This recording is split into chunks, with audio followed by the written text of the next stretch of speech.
long has this been in here?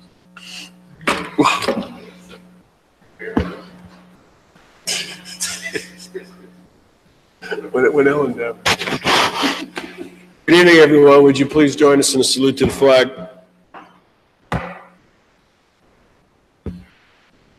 Allegiance to the flag of the United States of America and to the republic for which it stands, one nation, under God, indivisible, with liberty and justice for all.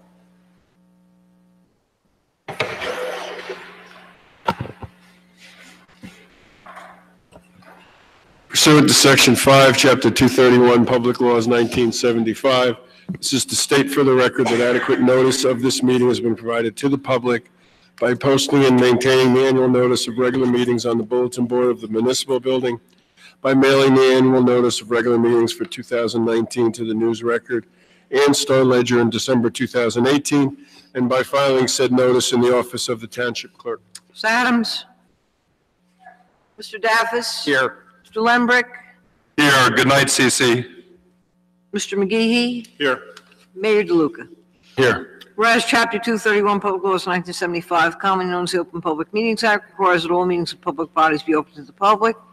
And whereas Section 7 provides that the governing body has the discretion to permit, prohibit, or regulate the active participation of the public at any meeting. And whereas desire the governing body to comply with the provision of this act, at the same time it conducts its business in an orderly and expeditious manner, now therefore be resolved by the Township Committee, Township Maplewood does hereby prohibit, except as set forth in the formal agenda, active participation in the deliberations of the governing body by the public, and except as otherwise prescribed by law, does limit the public to the observations of the actions and discussions of the governing body at all of its regular and special meetings. So moved. Second. Ms. Adams? Yes. Mr. Daffis? Yes. Mr. Lembrick? Yes. Mr. McGehee? Yes. Mayor DeLuca? Yes. So one of the things I did not do is to ask you to remain standing for a moment of silence for Seal Farley, who's a resident of Maplewood since the age of 8. So if you would please do that. Seal passed away just this month at the age of 105 years of youth. She was extremely involved in our senior club. She, in fact, we had her 105th birthday at the senior facility, and she was a longtime teacher at St. Joseph's School. She was very active in their Rainbow Club. She was a member of the Hilton Neighborhood Association. She lived a long and well-lived life. Seal Farley.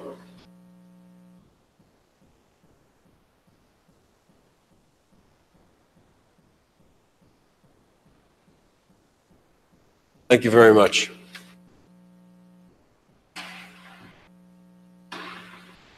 I'm going to go through the agenda real quickly. We have 2 proclamations tonight. One is on Human Trafficking Awareness Day, and the second is Week of Respect, No Name Calling Week.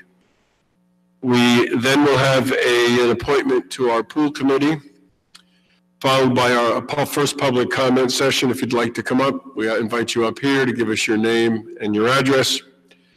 We'll have our monthly Board of Health meeting, and this being the first month of the year, we'll have our reorganization meeting at that time. We have an ordinance on final passage dealing with fees for the Department of Recreation and Cultural Affairs. We'll be introducing a number of new ordinances. The first is introducing a bond ordinance to cover the township's share of the capital improvements being undertaken by the joint meeting of Essex and Union County. Second, we have an ordinance for the installation of a stop sign on Plymouth Place and Highland Avenue. And third, we have an ordinance of a stop sign on Highland Place and Maplewood Avenue. We then have 12 discussion items. We'll be talking about participatory budgeting. The second is the Maplewood Village Historic Designation on the National Registry. Third is the Liquor Plenary Consumption License Update.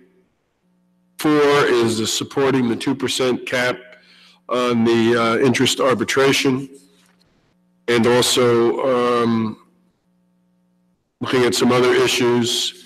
of pension reform and civil service laws and school reform. Number 5, we will be talking about banning plastic bags. Number 6 is a Vision Zero program for Maplewood. Number 7 is the municipal turfs. And that's the grass cutting, correct? Grass cutting.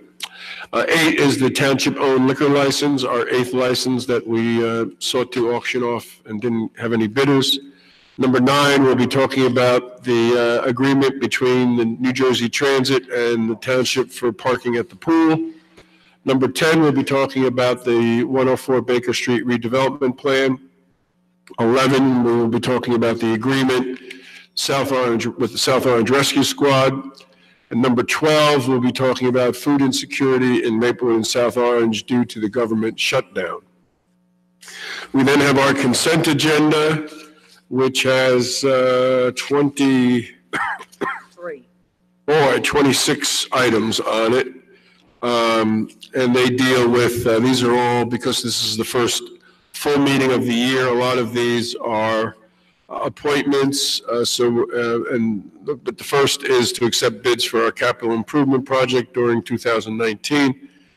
Second is appointing representatives to the county community development program. Third is we'll be appointing a bond counsel. 4, appointing a special legal counsel for redevelopment. 5 is establishing a rate for off-duty police officers. 6 is adopting the revised employee policy handbook, and I'd like to just pull that one out and talk about that separately and vote on that separately.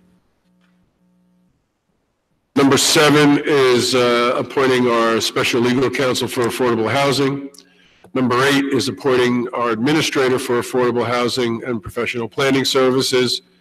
Number 9 is appointing an administrator for the housing rehabilitation program. And I'm sorry, that's for the affordable housing services for our new apartments. And number 10 is for the affordable rehabilitation program.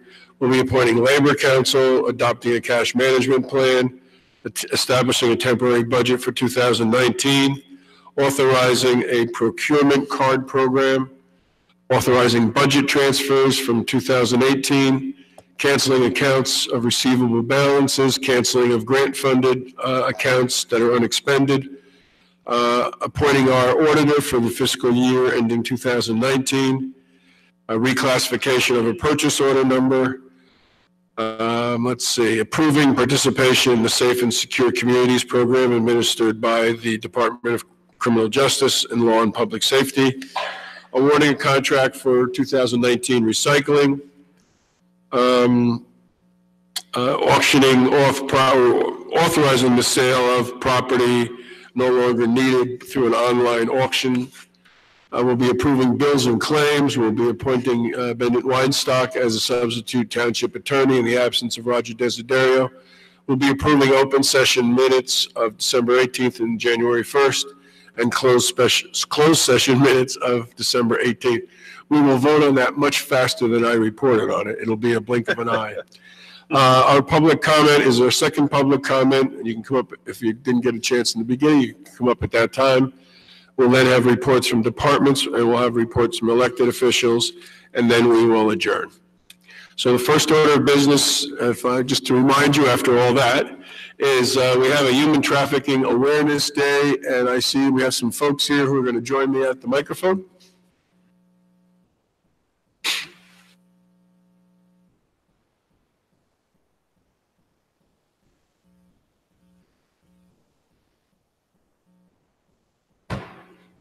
I'd rather be out of business in this respect. Yes, yes.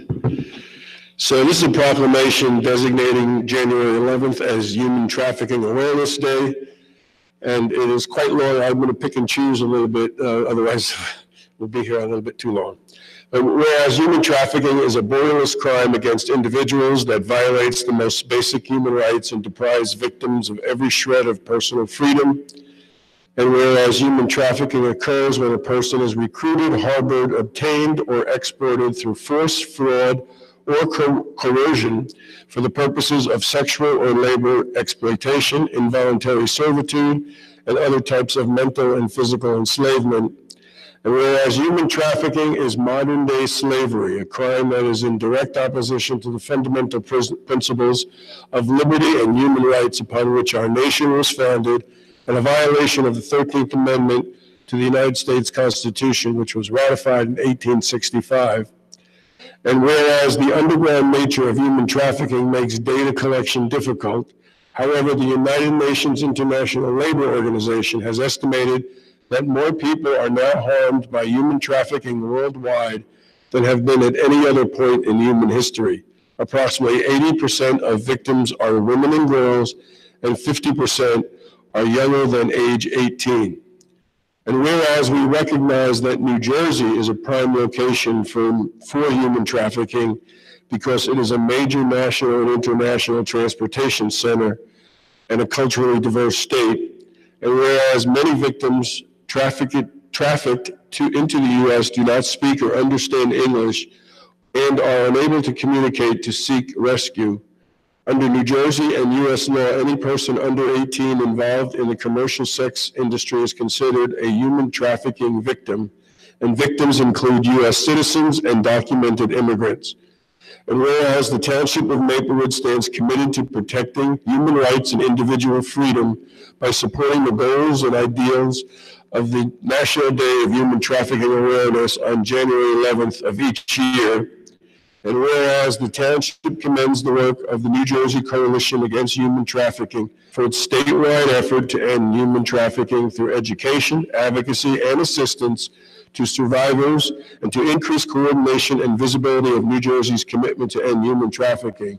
Now, therefore, I, Victor DeLuca, Mayor of the Township of Maplewood, do hereby proclaim January 11th of each year as Human Trafficking Awareness Day in the Township of Maplewood, to raise awareness about the signs and consequences of human trafficking, to promote opposition to human trafficking in all of its forms, and to encourage support for the survivors of human trafficking throughout New Jersey and across the world, to put an end to this criminal activity and restore freedom and dignity to survivors. Congratulations. Thank you so very And you can much. say something. Thank you for your work. The mayor took up most, but not all, of my talking points. League of Women Voters was one of the first, along with junior leagues, to recognize human trafficking as something that we had to work against, we had to learn about, we had to advocate for resources. So we started around 2012, and this was in advance of the Super Bowl in the Meadowlands in 2014. We know that large sporting events are attractants for human trafficking. There are people from out of town, there are people who are all revved up, they're coming here for a good time, and we wanted to make sure that the good time they had was not at the expense of others. The mayor mentioned that the average age is around 18. Children can be trafficked for sexual exploitation as young as 3 or 4 years old. The average age for girls is 13 when they are raped, when they are sold for sex. I urge you to find out, to look at some of the red flags that we have so that you can recognize signs of human trafficking, because it's a hidden crime unless you know what you're looking for. One of the most important things that impacted me was a book by a memoir by a young woman who is like us, well, not like you, but like me, a young woman from a suburban town who was a little bit, she didn't have incredible relationships with her family. She was a little uncomfortable. She went to the mall with her friends and she was hanging out on the side. The trafficker was very wise, were able to pick her out, able to seduce her, able to draw her in, as we can do so often with so many other victims. And eventually, because of his wooing, he was able to traffic her, to enslave her. Thank goodness she did not she was not drug addicted, and he did not give her drugs to keep her calm. She was trafficked and sold for sex for several years until she was able to break away. This happens everywhere. Maplewood is not immune. South Orange is not immune. New Jersey is not immune. So one of the things I have for you is the human trafficking awareness red flags that you can look for. Once you're aware, you will know what to look for. You will be able to pick things out. The 5 important things. Number 1, join the coalition. All it does is take you signing up at njhumantrafficking.org, sign up to get their information, and you will get information which will inform you about events and about services and legislative efforts. Look for, human trafficking is also involved in slavery for producing goods. So I urge you to do one thing this month and from now on. When you buy coffee or chocolate, make sure it's fair trade so that it is not slave produced. If you start with one little step, it's easier to go on to another. Take the red flags sheet home, study it. I have extras that we can leave at Town Hall for others to pick up. On your phone, on your cell phone, enter the number 888-3737-888, the National Human Trafficking Hotline number. The national organization has resources in every state and knows how to get in touch with the right resources. If you see something that you are uncomfortable about, don't approach anyone, call. They know what to do. If you approach a person that you think may be trafficked, you may be putting that person at risk. And last, tell others, inform others, so that hopefully we can eliminate this scourge. And I have some papers for you, just in case you didn't have enough reading material. Thank you for your time and for your interest. Thank you, Michelle.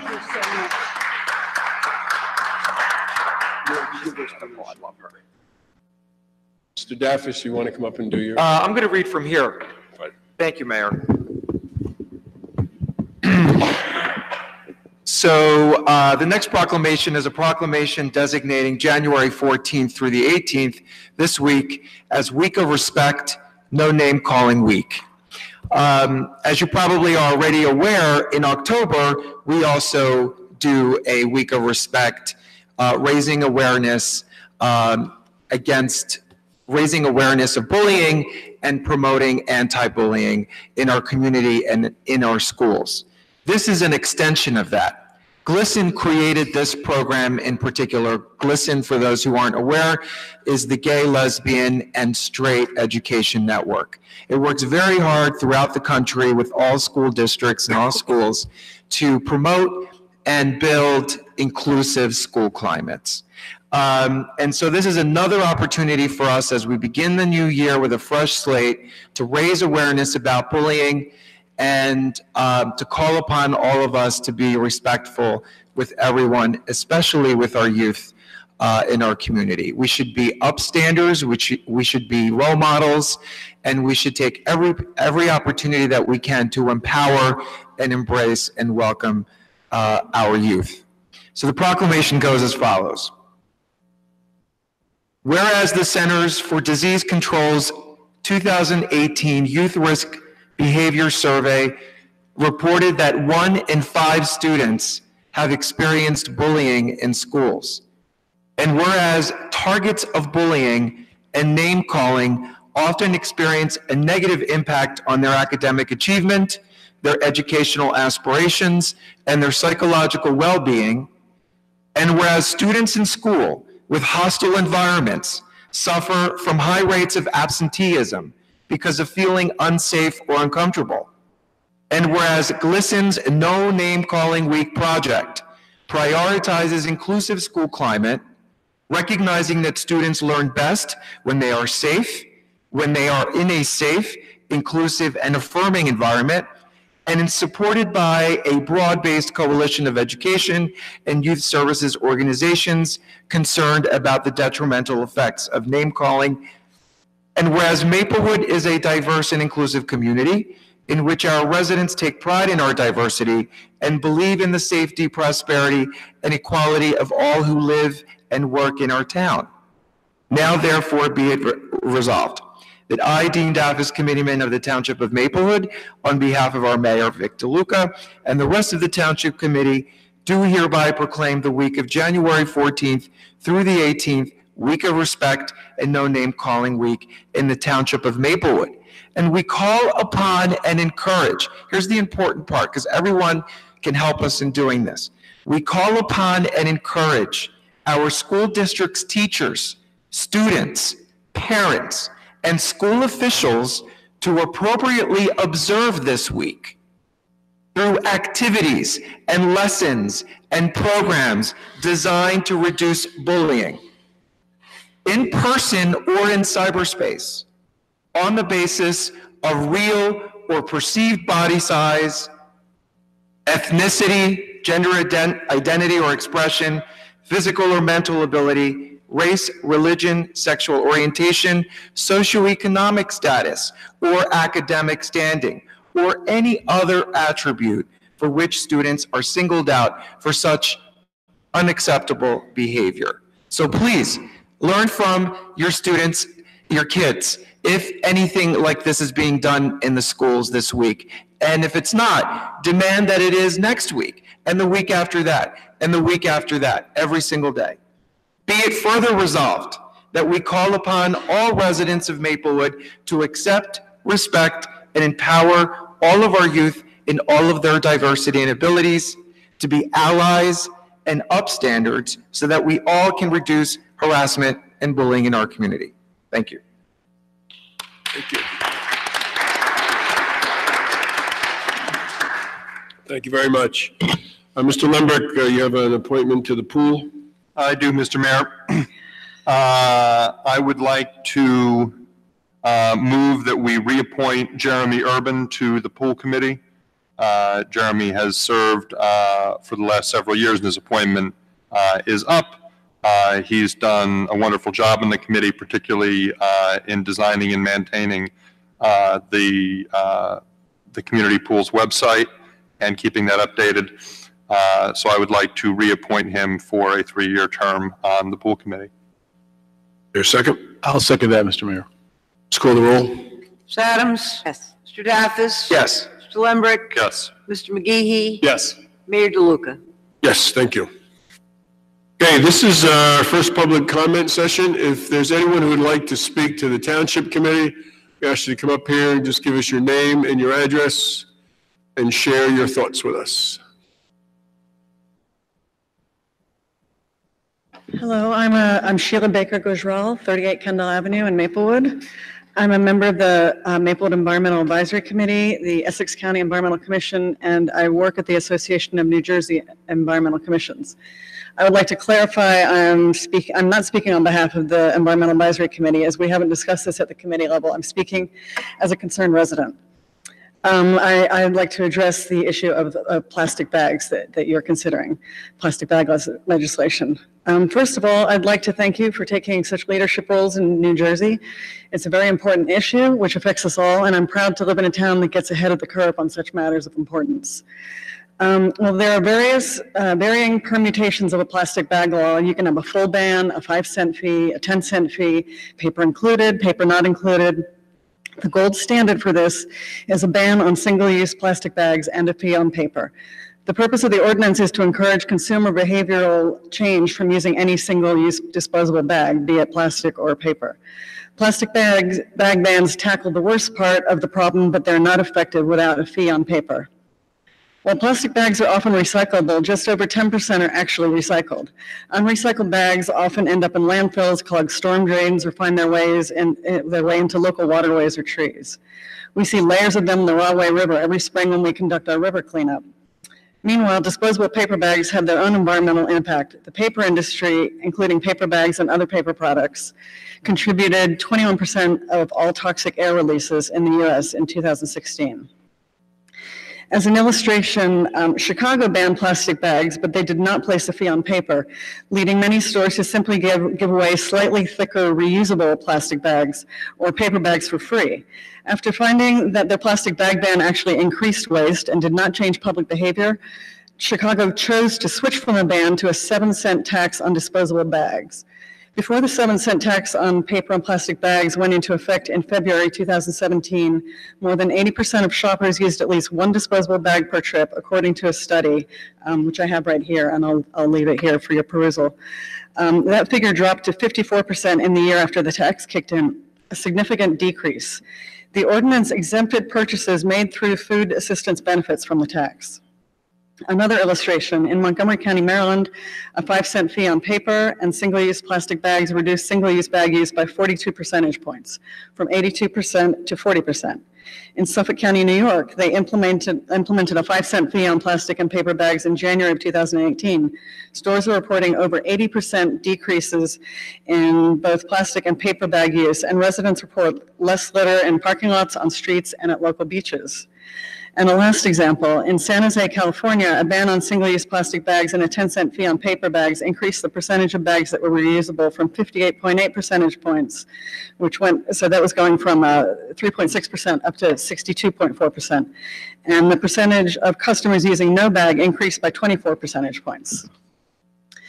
So as the legislation down in Trenton, S2776 and A4330 are still in their various committees, I would encourage, we at ANJAC actually, encourage data collection, which we can do at our cleanups, our river cleanups, and which Soma Action Climate has been doing at grocery stores.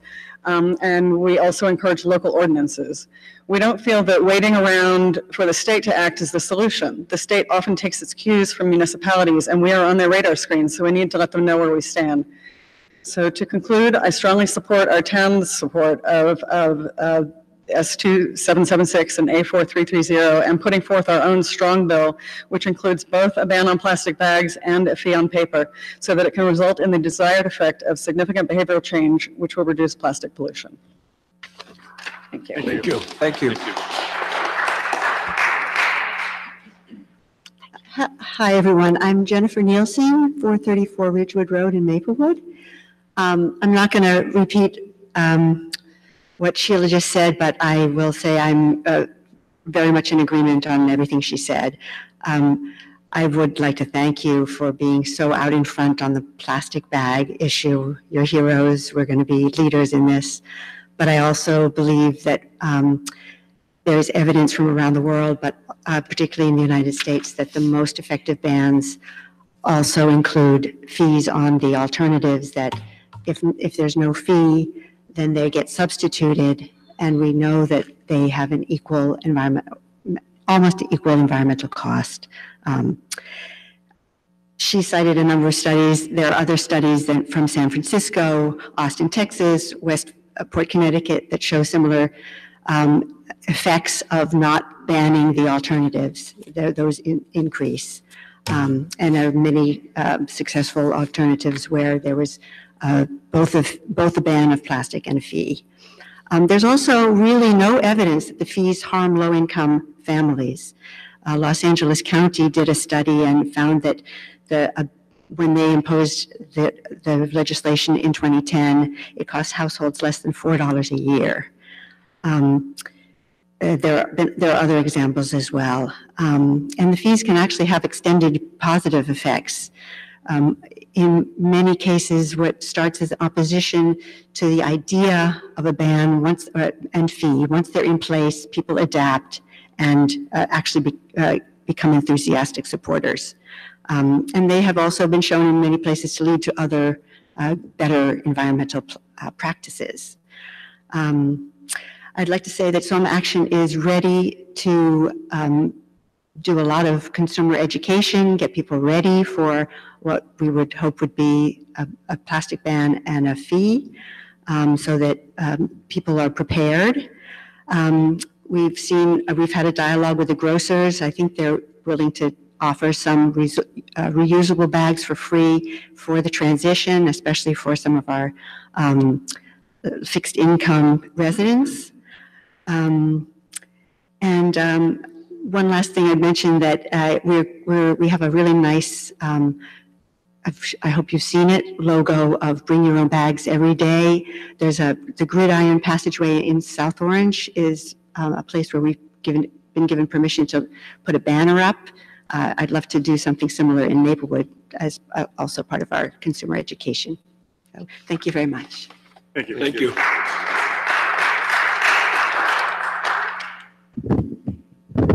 Good evening. My name is Alexander Heil. I live at 682 Prospect Street.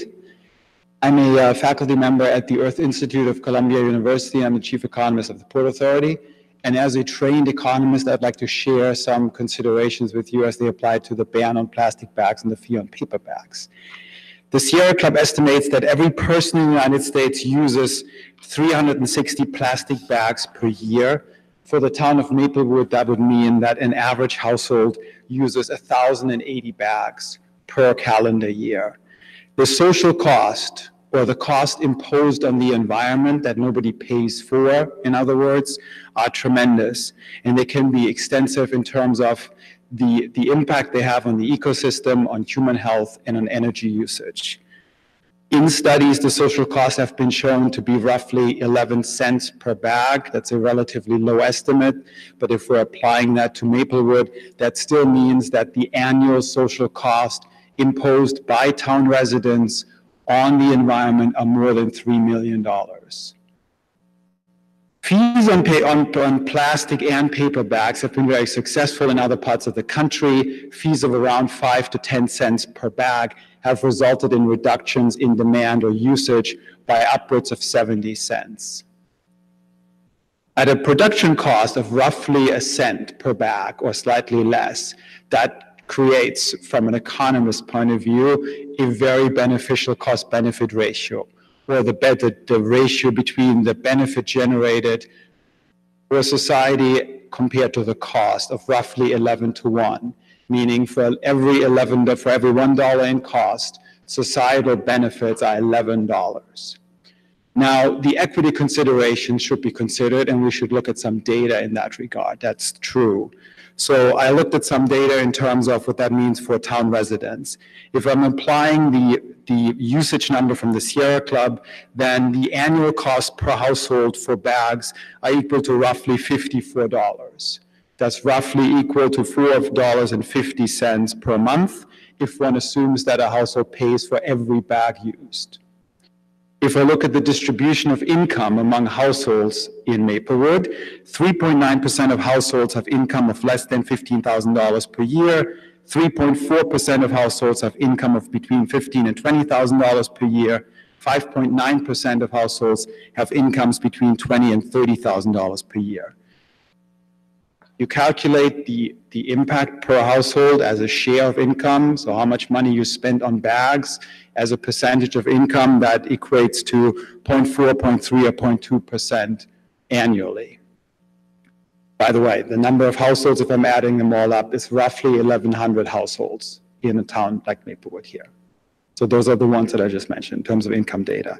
However, it's been demonstrated that the adverse financial impact, if they exist, can be mitigated relatively easily. Other towns and city municipalities have adopted bag giveaway programs. I just got one at a farmer's market in New York City the other day. It's a beautiful orange bag.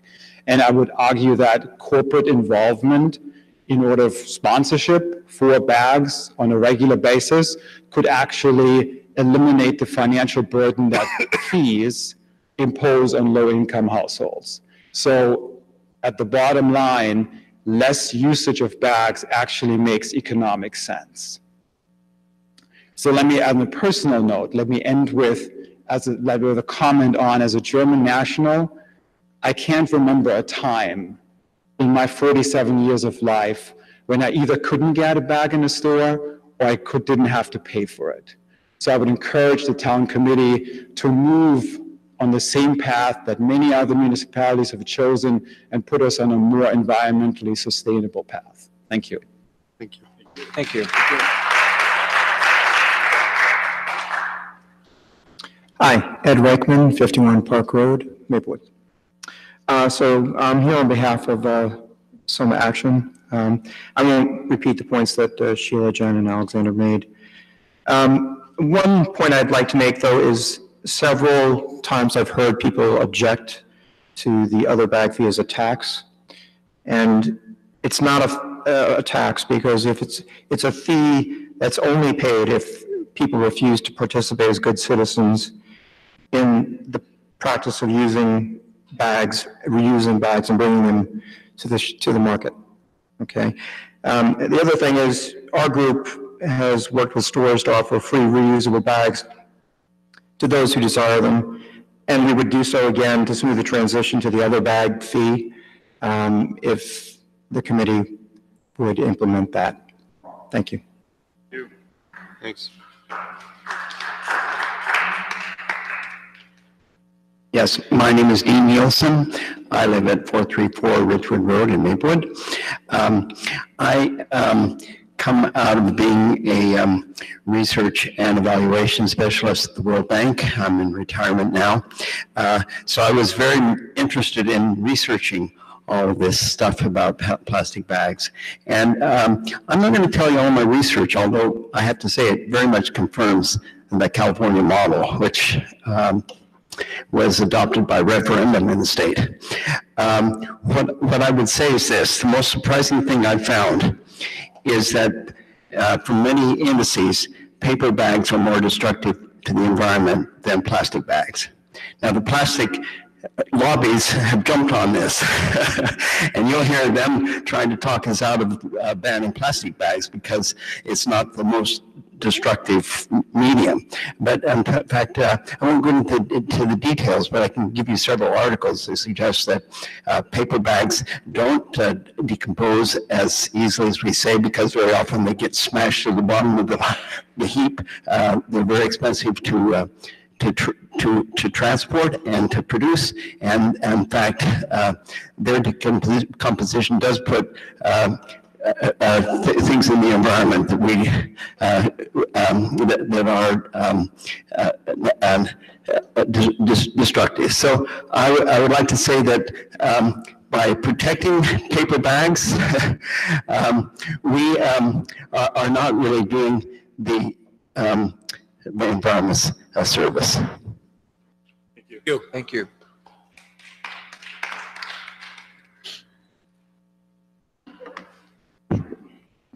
Hi, good evening. Shannon Cuddle, Maplewood Avenue. I wanted to, again this year, to thank the Township Committee for acknowledging No Name Calling Week and Week of Respect. Being able to have a Township Committee that recognizes the importance of calling to action and calling attention to these types of weeks of awareness and action can not only save lives, but also really leads to education for the community and for students and families in our surrounding schools. And to thank Committeeman Dean Daffis for raising awareness of No Name Calling Week. As he mentioned, that was founded by GLSEN in 2004. I did want to just add additionally for you and for the community watching at home, the special importance in 2019 for having No Name Calling Week.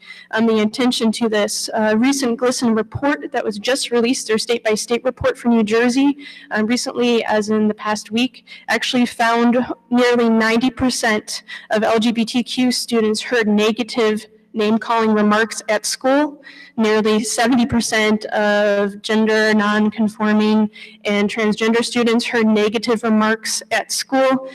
They also found that students heard an increase in negative remarks related to race, ethnicity, religious background, and gender identity as a whole. So for No Name Calling Week to be recognized in Maplewood and South Orange within our community, I would really like to ask the community as a whole during No Name Calling Week to be upstanders as community citizens. Call out name calling when you hear it, when you see it. Treat each other with respect and kindness. You can follow the GLSEN week-long No Name Calling Week online with the hashtag kindness in action. I implore the community to follow along because there's also going to be tips for the community, for those that are educators or work with students. There's free lesson plans available too to how to talk about empathy and understanding in the classroom, teaching respect for each other, truly being models for the rest of the community here in Maplewood and South Orange, and we can be the model for the rest of the world. So thank you. Thank you. Thank you.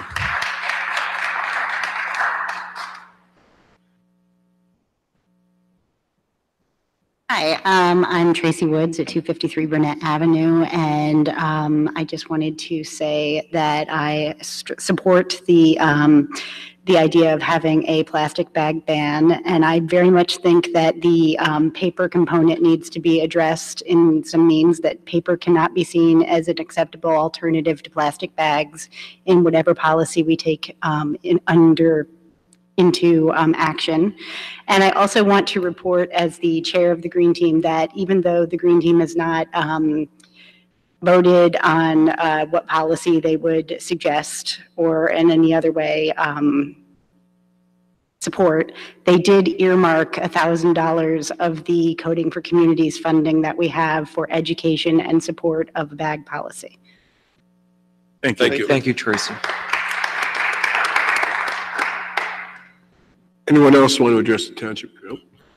Dylan Denuzer, 686 Prospect. Hi, I'm Dylan, Vice Chair of the Youth Advisory Committee. So far this year, we have decided on 3 main projects, one being improving the Safe Rides program of Maplewood, South Orange. Did you know that every day 28 people die as a result of drunk driving car crashes? In 2013, 54% of car accident deaths in teens occurred on either Friday, Saturday, or Sunday, days in which parties and substance abuse are most likely to occur. Teen drivers are already 3 times more likely than more experienced drivers to be in a fatal car crash. So drinking increases that risk in teens. And alcohol is involved in 1 in 4 car crash fatalities among those under the age of 21. So improving the Safe Rides program will ensure safety in the youth of Maplewood, South Orange, and fewer drunk drivers on the road. It also is a great opportunity for community service in high school. Teens are giving back and helping their peers. And lastly, familiarity. As of April 2018, over 103 Uber drivers have been accused of sexually assaulting or abusing their passengers. In fact, there has been an incident in Maplewood with a Lyft. So having like late nights being driven by your peers is safer than just a strange older person. And so our goals, we want to put together an app, and we already have a potential creator. We just need funding, and we are also working with students. We're asking for support from student government groups in Columbia High School, and we want to hear back from the student body, so we're going to do some surveys to get some feedback. We're excited for this initiative, and we are looking forward to the community support. Thanks. Thank you. Thank you. Thank you, Dylan.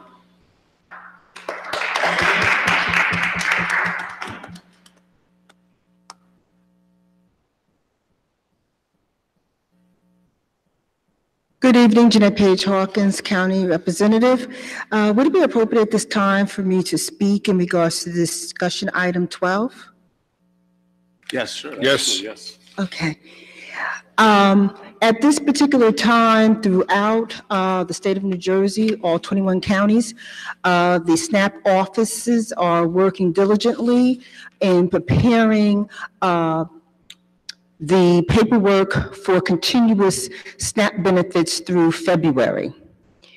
I know here in our county, our staff has been working to 8 o'clock at night. I was running from there here and preparing cases so they won't fall off before the cutoff period. So all the paperwork and et cetera to new cases as well as recertifications must be completed tomorrow. So that's the work that's being done now to ensure people do not fall off in February. And we have approximately 73,000 SNAP cases in Essex County. There is no way to break down the number specific to a municipality. Right, I had heard 6,700, but 73, that's even higher. Okay.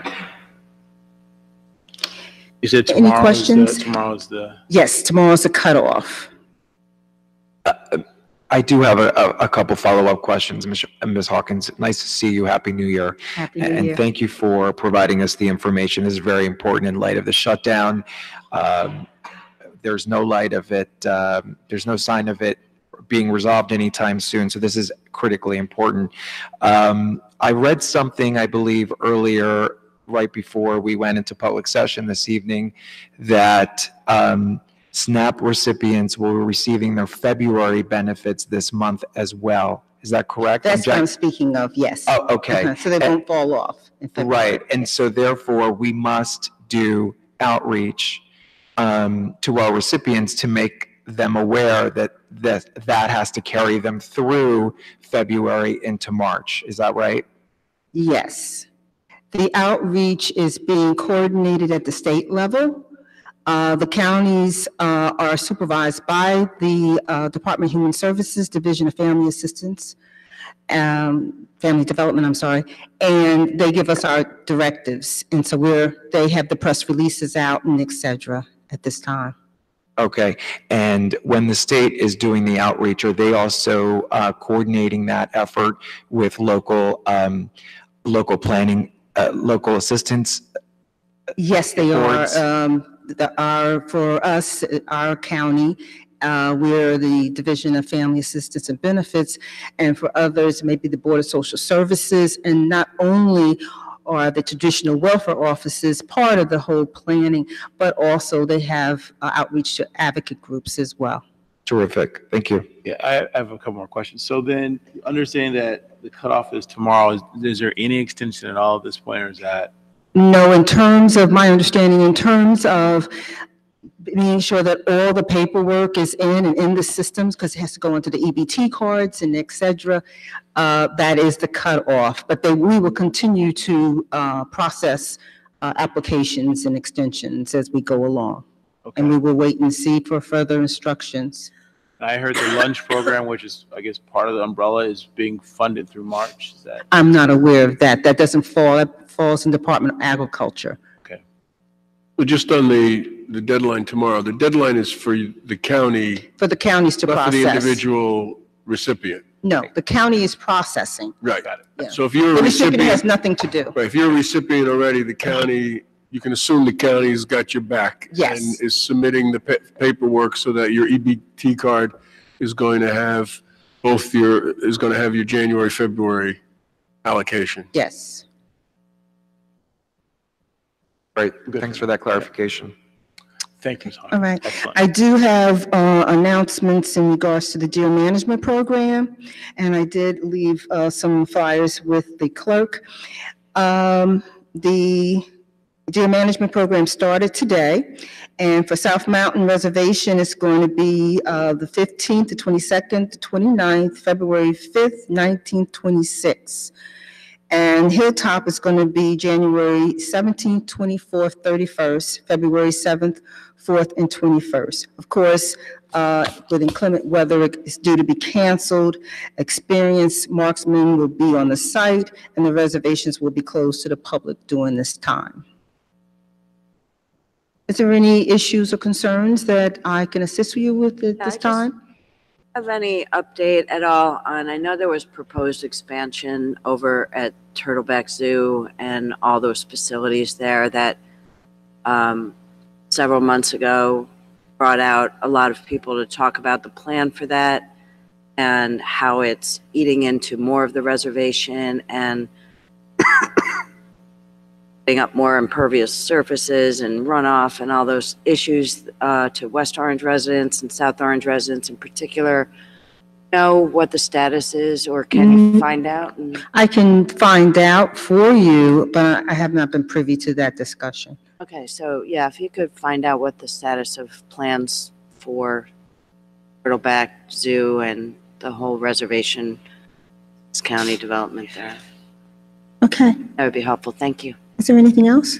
This was Hawkins, obviously with the SNAP issue, it's very critical. We have, residents are impacted in our community. Just like to have a higher cadence with you during this time in terms of anything that comes up from a county level. So reaching out to our township administrator or anyone else so we know what's going on so we can inform our residents. Sure. Thank you No so problem. much. Thank you, Ms. Hawkins. Anyone else want to address the Township Committee at this time? Good evening. I didn't expect to be speaking right away, and just yet another piece of how accommodating the town council is, that I can just walk right in and speak to you. We're known for good timing. Tell us who you are and where you live. Sure. Sorry, I'm Ruth Lowenkron. I'm a resident of Maplewood, and I'm someone who's very, very concerned about the environment and about plastic bags, and I know I am not alone. I'm a member of Soma Action, and this is not particularly a committee that I work on, but I heard about it and I wanted to make sure to come down here. And I know my colleagues have spoken already, and I think we represent a large part of this very progressive community that says if other communities can figure out how to ban plastic bags, we, the progressive community of Maplewood, should be in the forefront. Can't even call ourselves in the forefront anymore. So let's move ourselves to the back front, I'm not sure what the analogy is, but let's get ourselves there. I'm also somebody who is concerned about people who are indigent, and that we don't put things in impediments in the way of our indigent residents. So I understand that there may be some concern about charges for plastic bags. I would say, for paper bags, thank you.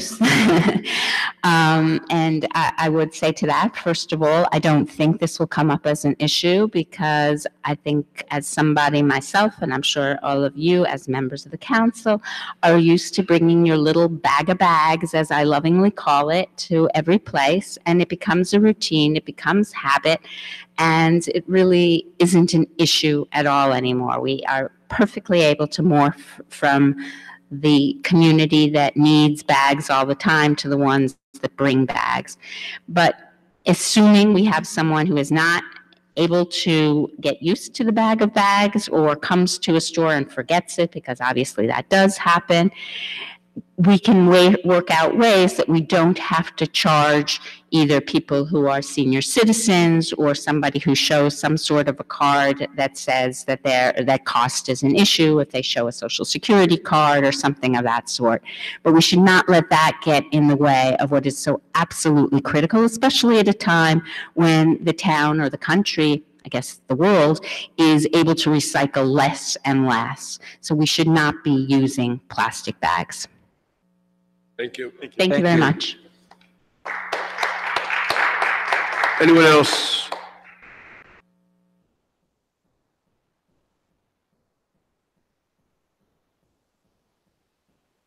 Hello, I'm Diane Simmons. I live in Maplewood. And I too want to speak in support of the plastic bag ban. I would like to point out that we don't have any God-given or constitutional right to get a big handful of plastic every time we shop. As someone, the previous speaker mentioned, many other places in the world, people can manage to go shopping without being given 5 or 6 plastic bags to take with them each time. It's pretty easy to get a renewable bag. $5 will see you probably through many years with 2 or 3 reusable bags. It's just not that hard. And the issue of the cost of these really readily available bags should not stand in the way of passage of such an important, of making this important move. You know, the elderly are mentioned. I'm elderly. I don't think I have a right to plastic bags. I do think I have a right for the planet to stay intact for my daughter and her children. So I do urge you not to let such a small, manageable concern stall you on this. Let's do it. Thank you. Is there anyone else?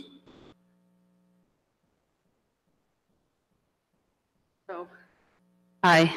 So I'm not a member of Soma Action. I am. State your name and address. Oh, I'm so sorry. My name is Jane. I'm a Maplewood resident.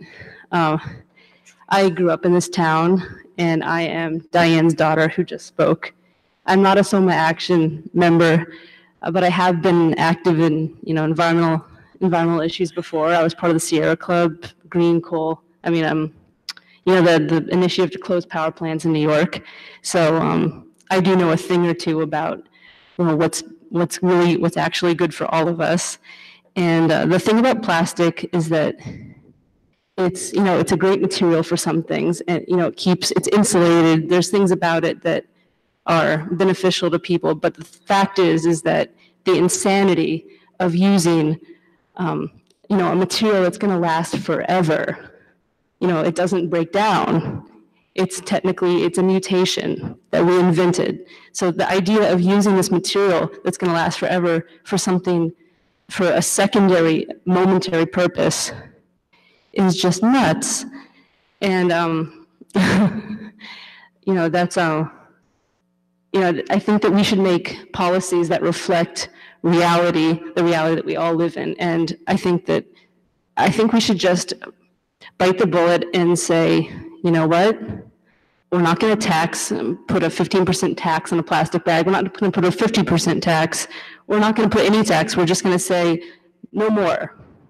I think that kind of radical policy is what Maplewood needs right now, and it's also what the country needs, and it's what the larger world needs. So I hope you take what I've said here and you apply it in some way, and thank you for listening. Thank you. Thank you. Thank you. Anyone else want to address the Township Committee? Okay, we're going to close the first public comment session. So let me just explain how this works from here on. We have a couple other items. We have a Board of Health meeting. We have some ordinances, and then we'll go to discussion items. What we'll do, if without objection from my colleagues, we'll move the plastic bag item up to number 1, so you don't have to stay here all night. Just let me say one other thing is, there's no disagreement here about banning plastic bags. The reason we didn't do it so far was because the state had introduced legislation which went through committee, which we thought was going to be a statewide ban. We gave them some time. It didn't happen. So we are revisiting the issue. And so there's no opposition up here about the plastic bags. I think if I was a betting person, I'd say that's going to happen at the end of the night. And the question is the issue of the paper bag. So that's going to have to be discussed. So we will discuss that after these other couple of items, and we'll see where we land. Okay? All right, so we're going to move into our Board of Health meeting. Mayor, so welcome to the January 2019 Maplewood Board of Health. Pursuant to Section 5, Chapter 231, Public Laws 1975, this is to state for the record that adequate notice of this meeting has been provided to the public by posting and maintaining the annual notice of regular meetings on the bulletin board in the municipal building, by mailing the annual notice of regular meetings for 2019 to the News Record and Star Ledger in December 2018, and by filing said notice in the office of the Township Clerk. We're now going to take a roll call. Ms. Adams? Here. Mr. Daffis? Here. Mayor DeLuca? Here. Mr. Lembrecht? Here. Mr. McGehee? Here. Whereas Chapter 231, Public Laws of 1975, commonly known as the Open Public Meetings Act, requires that all meetings of public bodies be open to the public. And whereas Section 7 provides that the Board of Health has the discretion to permit, prohibit, or regulate the active participation of the public at any meeting, and whereas desire the Maplewood Board of Health to comply with the provision of this act, same time to conduct its business in an orderly and expeditious manner, now therefore be resolved by the Maplewood Board of Health, Township of Maplewood, does hereby prohibit except as set forth in the formal agenda active participation in deliberations of the Board of Health by the public, and except as otherwise prescribed by law, does limit the public to the observations of the actions and discussions of the Board of Health at all its regular and special meetings. So moved. Second. Mr. Adams? Mr. Daffis? Yes. Mayor DeLuca? Yes. Mr. Lembrick? Yes. Mr. McGehee? Yes. So, members of the Board of Health, now would be the time to conduct an election for President of the Maplewood Board of Health for the year 2019. I'd like to nominate Mr. McGehee as President of the Board of Health for 2019. I'll second that. Are there any other nominations for President of the Board of Health for 2019? Move to close nominations. Second. Thank you very much. Ms. Adams? Mr. Daffis? Yes. Mayor DeLuca? Yes. Mr. Lembrick? Yes. Mr. McGehee? Yes. I declare Mr. McGehee the President of the Maplewood Board of Health for the year 2019. Thank you. Congratulations. Yes. Great to be back. Thank you to my colleagues. As long as we don't have to call you President McGehee each time. That's at the discretion of the town clerk. Put it on me. Okay, I'd like to entertain a motion to approve the minutes from the December 4th, 2018. So moved. Second. Mr. Adams? Mr. Daffis? Yes. Mayor DeLuca? Yes. Mr. Lembrick? Yes. Mr. McGehee? Yes. Mr. Rowe, you have the floor.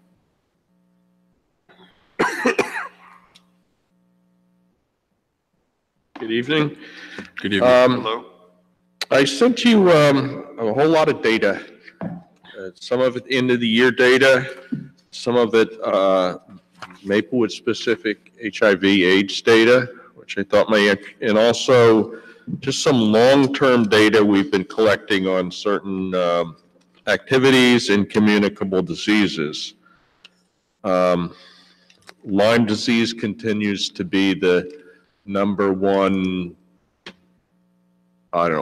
communicable disease reported.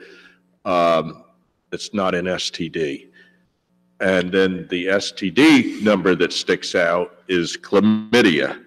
And it's 115, and it just kind of continues to be very high.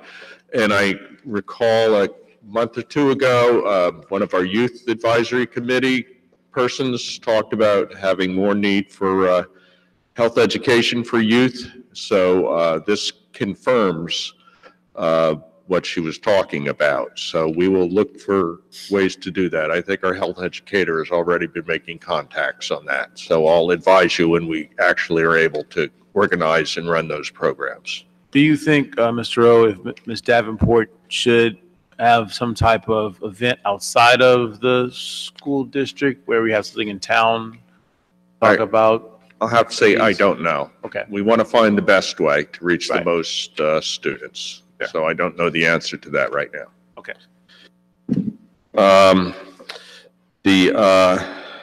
Just as by way of follow-up, we did do another spot check on the toilet rooms. I only did 6. They looked fine that day, but we'll continue to do spot checks and advise the board and the Board of Education if we find problems.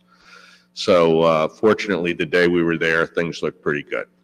That's good news, right? That's good news, yes. I will sit down myself with Dr. Ficarra in the coming weeks to talk a little more about this as well. I think it's important to do your inspections, but for us to also get a deeper understanding of the process in which the school district uses to evaluate the bathrooms, the cadence of making sure the bathrooms are fully supplied properly, and how they respond to our students and faculty when issues arise. Right. And just in case there's any question, this was a very much unannounced spot inspection. We just showed up at the middle of the day and said, we want to inspect some toilet rooms.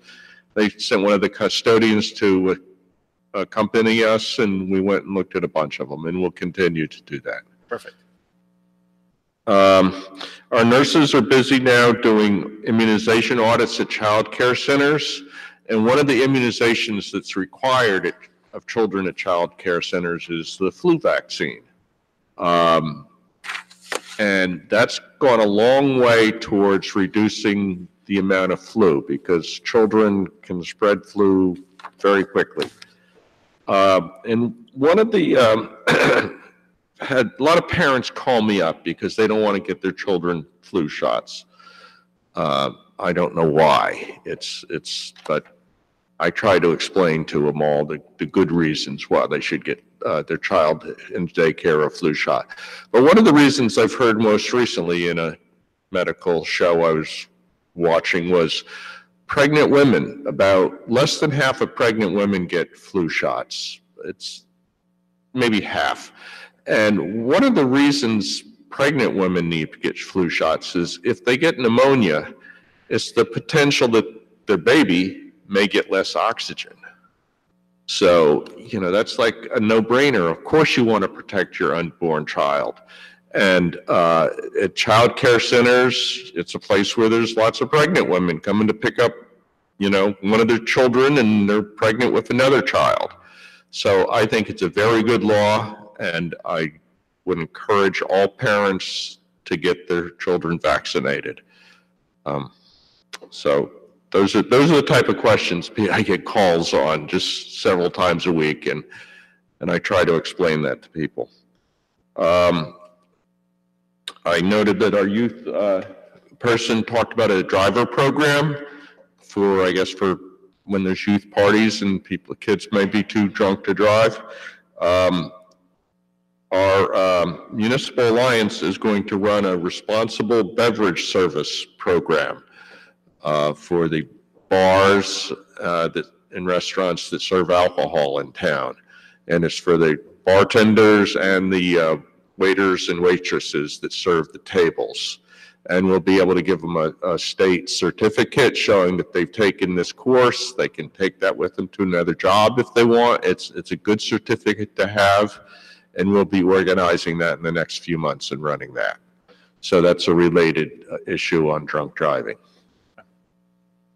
We're also meeting next week with Irvington for the summer food program. And they've been very kind and just reaching out and saying yes when we asked them for help. It will be a satellite program of the Irvington summer food program. And it just works out better because they've already applied, gotten through all the red tape, and we can easily be a satellite for them. Would you like to tell our residents and my members on the dais about the success we've had with this recent development with Irvington? Well, yeah, what's happened in the past, we were a little bit stymied on how to feed hungry children in the summertime whose parents may be at work. And we had summer school, which basically ended some point in July. And it wasn't for all students, but as I understand it, and we have a Board of Education member here, they've expanded their summer program for summer students to several different schools in the middle school. And so that will become a site where we can provide lunch. And so we're glad to work with the school system on that and help the kids have a healthy lunch and hopefully learn a little more. So it was like the part of the puzzle that we got stymied on, and now we've overcome that gap and we're going to go ahead with it. So that's the plan. More details will be coming up as we work through all the details. I just wanted to, just recognize Candace Davenport, Kate Cahill, my wife Marie McGehee, Chris Dixon, for starting this up a couple of years back, Yes. when there was nothing really there for our kids, and getting them food during the summer. It was first 25 kids, and now we've got this rolling. So right, and I understand the backpack programs will still be continuing, yes. And so it's a good service to lots and lots of our residents. A lot of hungry kids in Maplewood in the summer. Yeah, it's amazing that you would think there'd be people in Maplewood without enough food, but it happens. We have unemployed, underemployed, all sorts of situations. I was glad to see the county is continuing their deer hunt. I'm 100% in favor of it, protecting the environment of the reservation. The deer have basically destroying the forest, and we as responsible adults need to help restore the balance to the forest. And that's my report. Thank you, Mr. Rowe. Thank you, Mr. Rowe. Would any of my colleagues like to follow up? Mr. Rowe, I think you sent us a memo asking us to make an appointment to the Municipal Alliance of. Yes, yes. Davenport. Yes, I wanted to, I'm sorry, I didn't prepare that for this meeting. Yes, just as a matter of, she's on the Alliance as the health educator for the Maplewood Health Department. That's not specifically in the ordinance, although it does say representatives of the Township Committee and Mayor. So I'm just wondering from a bureaucratic point of view, if it might be good to appoint her to the Municipal Alliance. You want to do it now? Well, she is a I don't resident, see so why she's not. eligible. Should we ask Mr. Desiderio if there's any conflict? I'll move that we appoint Ms. Davenport as Chair of Municipal Alliance. Not chair. Right, she's Oh, just as member. As a member, sorry, yeah. Yes. It's been moved and seconded. I'm sorry. Yeah, can we-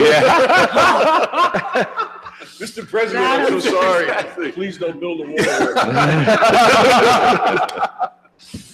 Ms. Fritzen, please call it. Sorry. Mr. Daffis? Yes. Mayor DeLuca? Yes. Mr. Lembrick? Yes. Mr. McGehee? Yes. Okay, thank you. I appreciate that Thank you. detail. That's it, all I got. Thank you, Mr. Rowe. Would anyone like to entertain the ability of the public to ask any questions of the Board of Health? Okay, seeing no one, I will now entertain a motion to adjourn. Move to adjourn. Second. Mr. Adams? Mr. Daffis? Yes. Mayor DeLuca? Yes. Mr. Lembrick? Yes. Mr. McGehee? Yes. Thank you. Okay. Thank you. We are back to item number 9. On the main agenda, we have an ordinance on final passage. Mayor, item number 9, ordinance on final passage, ordinance number 2937-19. It's an ordinance amending certain fees for the Department of Recreation, Parks, and Cultural Affairs. This ordinance will change the fees for kids' camp for 2019. I move this ordinance be adopted as a whole and the clerk be directed to publish the same as a past ordinance in the Maplewood South Orange News Record according to law. Second. Okay, a little too fast. You read it. Yeah. This ordinance has been published, copies posted on the bulletin board in the municipal building, and copies made available to the general public in accordance with the law. Is there anyone who wants to speak on this ordinance dealing with recreation fees? If not, the hearing is closed. We've got a motion and a second. Please call the roll. Mr. Adams? Yes. Mr. Daffis? Yes. Mr. Lembrick? Yes. Mr. McGehee? Yes. Mayor DeLuca? Yes, thank you. We have an introduction of an ordinance. Item 10, Mayor, 2938-19. This is bond ordinance of the Township of Maplewood in the County of Essex, New Jersey, providing for the township's allocable share of capital improvement projects being undertaken by the joint meeting of Essex and Union counties, appropriating $852,000 therefore, and authorizing the issuance of $809,400 in bonds or notes of the township to finance part of the cost thereof. Yes. Together for the paper bags. I move that passage of this ordinance on first reading, its publication according to law of the Maplewood South Orange News Record, and a hearing to be held on February 5th. Second. Please call the roll. Ms. Adams? Yes. Mr. Daffis? Yes. Mr. Lembrick? Yes. Mr. McGehee? Yes. Mayor DeLuca? Yes. Item 11, also on introduction of new ordinance, ordinance number 2939, is an ordinance to direct the installation of a stop sign on Plymouth Place at its intersection with Highland Avenue. This ordinance will direct the installation of a stop sign on Plymouth Place at its intersection with Highland Avenue. Mayor, I move the passage of this ordinance on first reading, its publication according to law in Maplewood South Orange News Record, and hearing to be held on February 5th. Second. Please call the roll. Mr. Adams? Yes. Mr. Daffis? Yes. Mr. Lembrick? Yes. Mr. McGehee? Yes. Mayor DeLuca. Yes. Also on introduction, item number 12, Mayor, ordinance number 2940-19. It's an ordinance to direct the installation of a stop sign on Highland Place at its intersection with Maplewood Avenue. This ordinance will direct the installation of a stop sign on Highland Place at its intersection with Maplewood Avenue.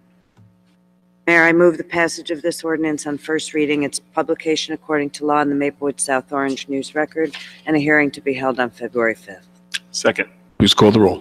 Ms. Adams? Yes. Mr. Daffis? Yes. Mr. Lembrick? Yes. Mr. McGehee? Yes. Mayor DeLuca. Yes. Okay, so we're now at the discussion items and suggest we move number 5 up, banning plastic bags. Yes. No objection. I'll go with the listing here. I have Mr. McGehee first, Ms. Adams second. Yes. I thought it was important for my colleague to be part of this conversation, as we both believe in sustainability. The potential ordinance or discussion is around twofold. And one that you've already articulated, Mr. Mayor, is that the banning of single-use plastic bags and plastic straws with some minor exceptions, which would include prescription bags, dry cleaner bags, certain type of home delivery bags. So there's some exclusions, but it would be 95% use of plastic bags in Maplewood. One thing that was brought up by one of the residents this evening, which is a factor I wanted to discuss, since we're discussing it, is that, and I've seen this in some of my vacation in Massachusetts as well, is that some of the Stop and Shops and Kings of the world use heavy plastic bags, and they're a deterrent from plastic bags. And I don't know if we have any leadway in terms of banning those on Martha's Vineyard and Cape Cod explicitly. They're heavy use plastic bags, and they've been able to get over the ordinance, and they are just as bad. They weigh more than the most banned. Yeah, but they're the same thing. So we should talk about that component. And then, of course, the second part of this potential ordinance is paper bags and how to address that. As we've heard already from some of our residents are here this evening, you know, there's an interest in adding a fee in association in terms of the use of a paper bag. The ordinance that we have drafted is the use or the obtaining of a paper bag at request, which would obviously basically make the consumer have to ask for that bag. And if they don't ask for the paper bag, then it would not be allocated in that transaction. You know, I think, as you mentioned, we're all in favor of getting this over the finish line. We don't want to wait for the state. I don't think anyone thinks the state's going to pass in the next month or two is sorely mistaken. So, and we also do know that if the state does pass, it will trump whatever we do pass. And so if they have a fee and it passed, then we will have to apply a fee effective after their ordinance passed. So I open it up to my colleagues for discussion in regards to plastic, timing, education. As Ms. Woods communicated, there's $1,000. One of the things we were talking about is how do we get usable bags in the hands of all of our residents. There's a cost involved in those. Usable bags are not as cheap as one would imagine. We've provided usable bags before to our volunteers here in Maplewood, but let's have a discussion. So we'll have Ms. Adams, if she wants to make any comments. Yeah, I'm in favor of banning plastic bags. My research actually was interesting to hear one of the residents actually call out Chicago, which is what I was going to mention, that they found just a ban without a fee associated with was unsuccessful, and so they revisited their ordinance and instituted a 7-cent per bag fee, and that's actually for plastic bags. So there is argument. There's more potential for lawsuits when it's an all-out ban as opposed to a fee. There's accusations of profit making to retailers when there's a fee, but you know, those are all ancillary in my opinion.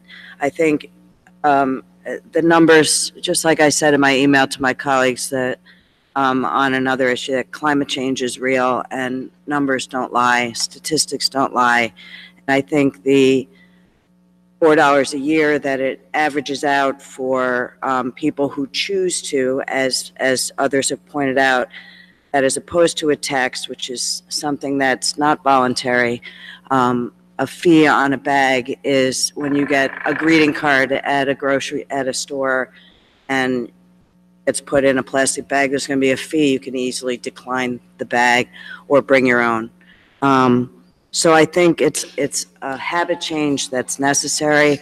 While I don't oppose the paper bag on request idea, I don't think it'll be as successful as a fee for a number of reasons, not the least of which is the temporary and part-time employee status, the difficulty of relaying that information. As someone who's worked with small businesses for 20-plus years, I see the difficulty in training staff, the turnover in staff, and making sure they know not only how to do their job, but then this and this and this and this. So it becomes less effective, and over time just becomes something that doesn't happen.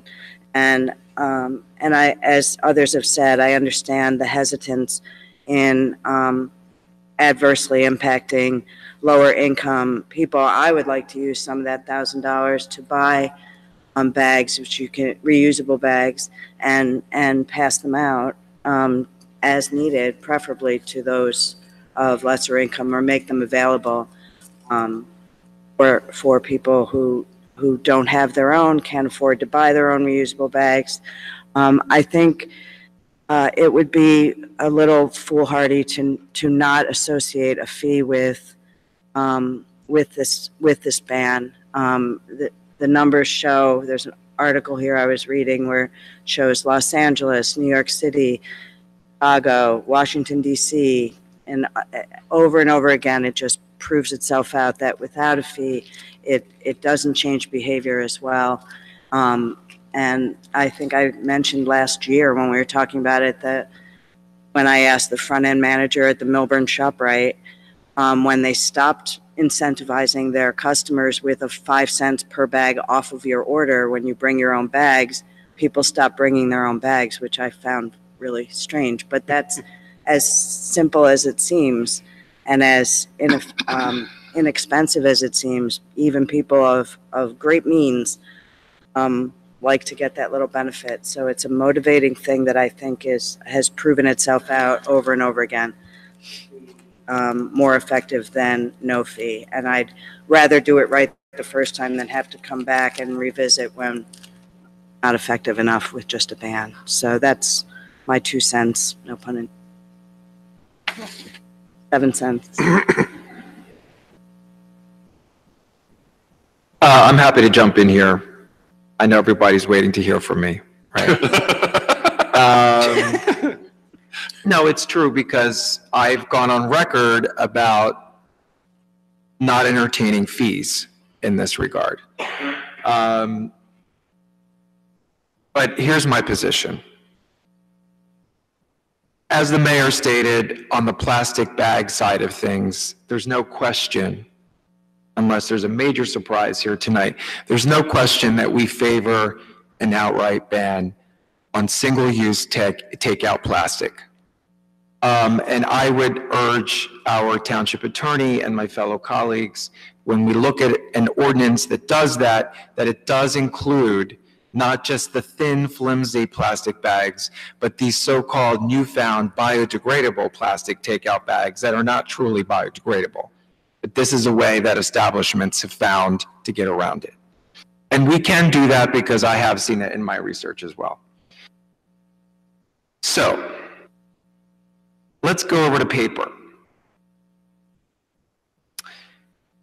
Provided that we exempt seniors and SNAP recipients, and provided, in my opinion, that we do a fulsome educational campaign using the channel only upon request do you receive a paper bag for a little bit of time before we institute a fee on takeout paper, I would be okay with that. I'm convinced by the data out there that the fees work. I'm comfortable that we can take care of everyone in the community, and not cause unintended inequities. I do want here to footnote a little bit. This is not against anyone, but since we're on the record tonight and people are watching or they will read later, it is not, quote, small or manageable to be concerned about our low-income residents. We have 6,000 plus seniors in Maplewood on a fixed income. It is not a minor thing, quote, to think about our residents who are on food insecurity assistance. We have an estimated 6,700 of those in our community.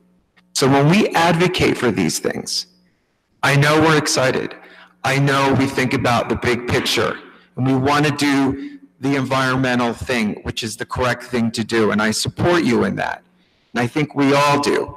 But we must be mindful when we're advocating, because if we're not, and we leave out certain members of our community, when we go to enforce this ordinance, when we go to educate, we are not going to get the buy-in from certain folks. We're going to leave them out. And no policy and no ordinance that I vote for is ever going to do that. So in future advocacy for other things, please do not take that lightly. Because on the record tonight, I've heard things like that. Small and manageable, let's reflect the reality we live in. This is the reality that we live in affluent Maplewood. And I ask you to look around the room.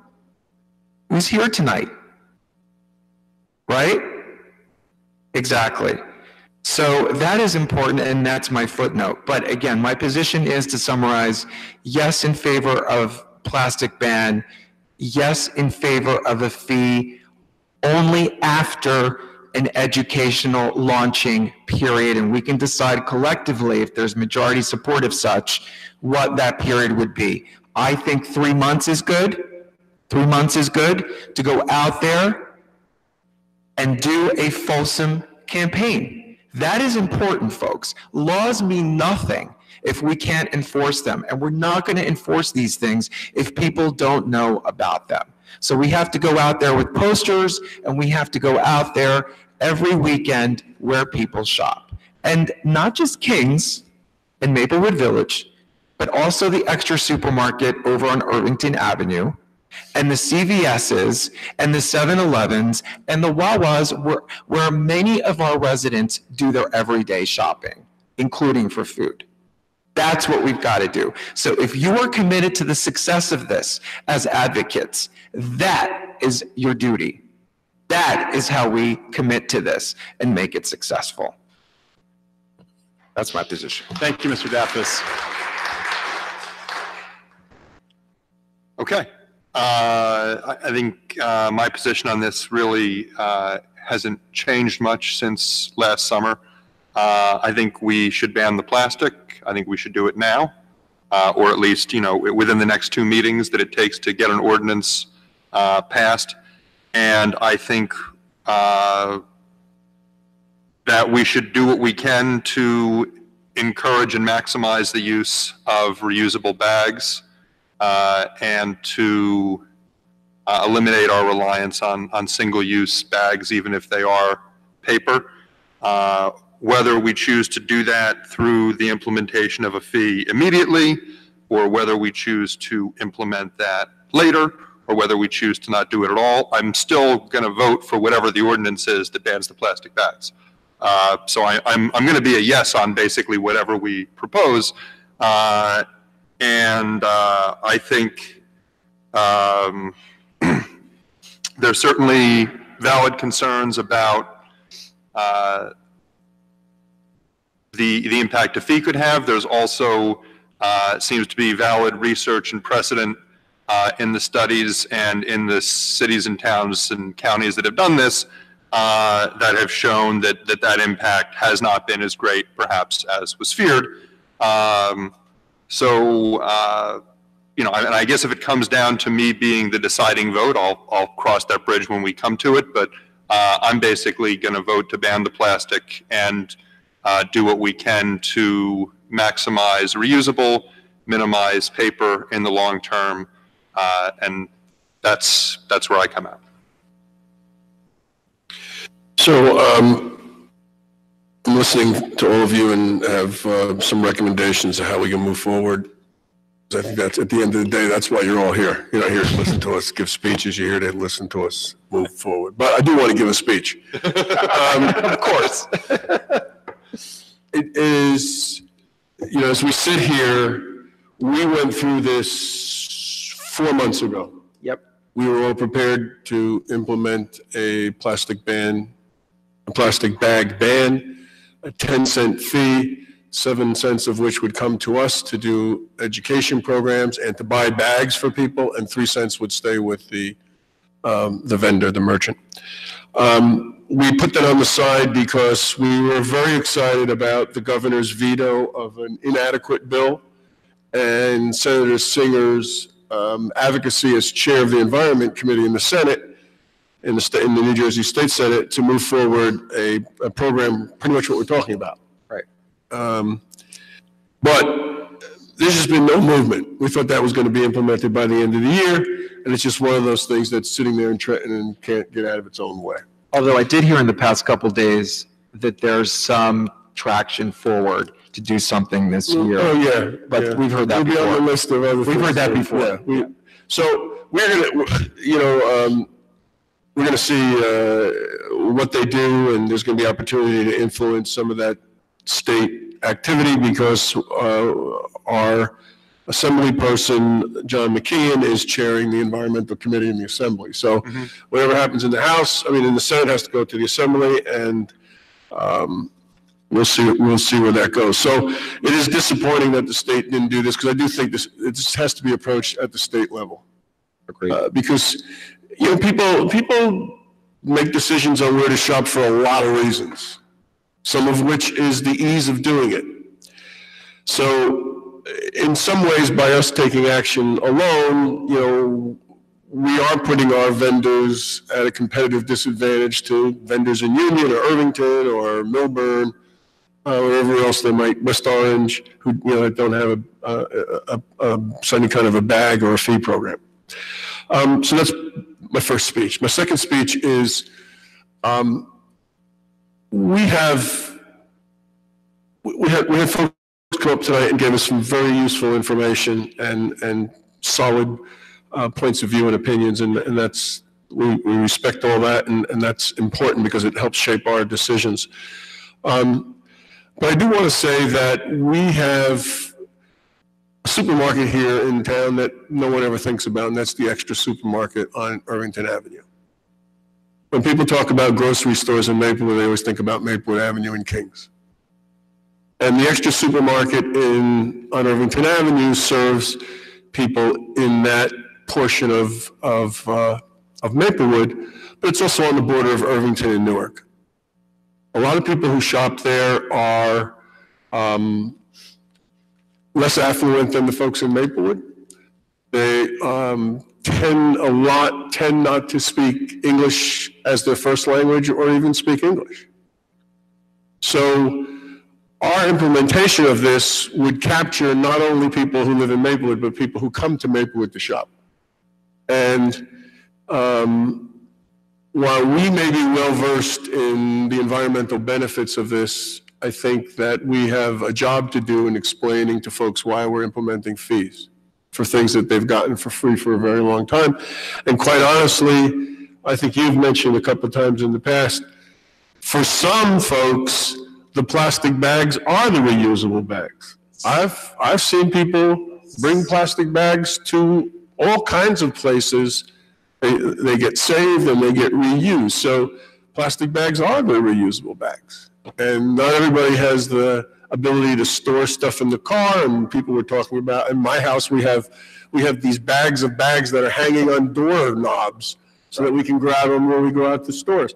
But not everybody has that opportunity. So I'm somewhat concerned about whatever we do to make sure that we recognize that it's not just Maplewood Village and Kings as our grocery store.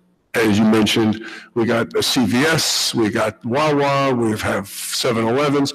Those are Walgreens, Quick Check. Those are grocery stores for a lot of people. Absolutely. So, having said all that, this is what I would suggest based on what you've all said. And I think we could maybe do this is, if we were to introduce an ordinance next meeting, that would be February 5th. It would take until February 19th because you have to have 2 meetings to pass an ordinance. That would mean by the beginning of March, we would have an ordinance in place. What I would suggest is that we pass an ordinance that bans plastic bags starting May 1st. That gives 60 days. March, April. And that also we ban straws. Yes. And we implement the idea of the ask for paper bags. And then on July 1st, we implement the 5-cent fee on the paper bags. July or August. Well, okay, whatever. A couple months of a launching period. Yeah, that's fine. 60 and 60. Right. We could do, if you want to do 60 and 60 is fine. Because, it's summer and people aren't. That's fine.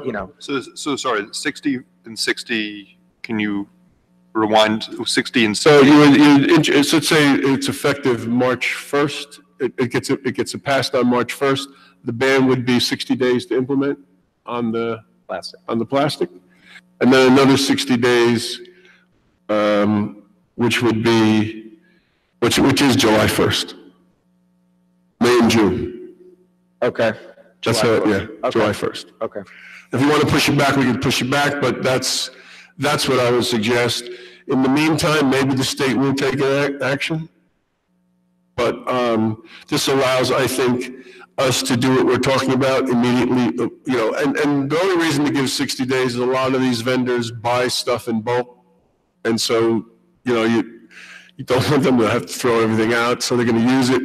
And then it helps us move them forward. And then it allows us to do what you're suggesting, Mr. Daffis, is to work through programs of giving away bags, talking about why we feel it's necessary to do the fee. And I think if we could do this in the 2 stages here, we might get agreement by everybody and be able to move this forward. I think you're right.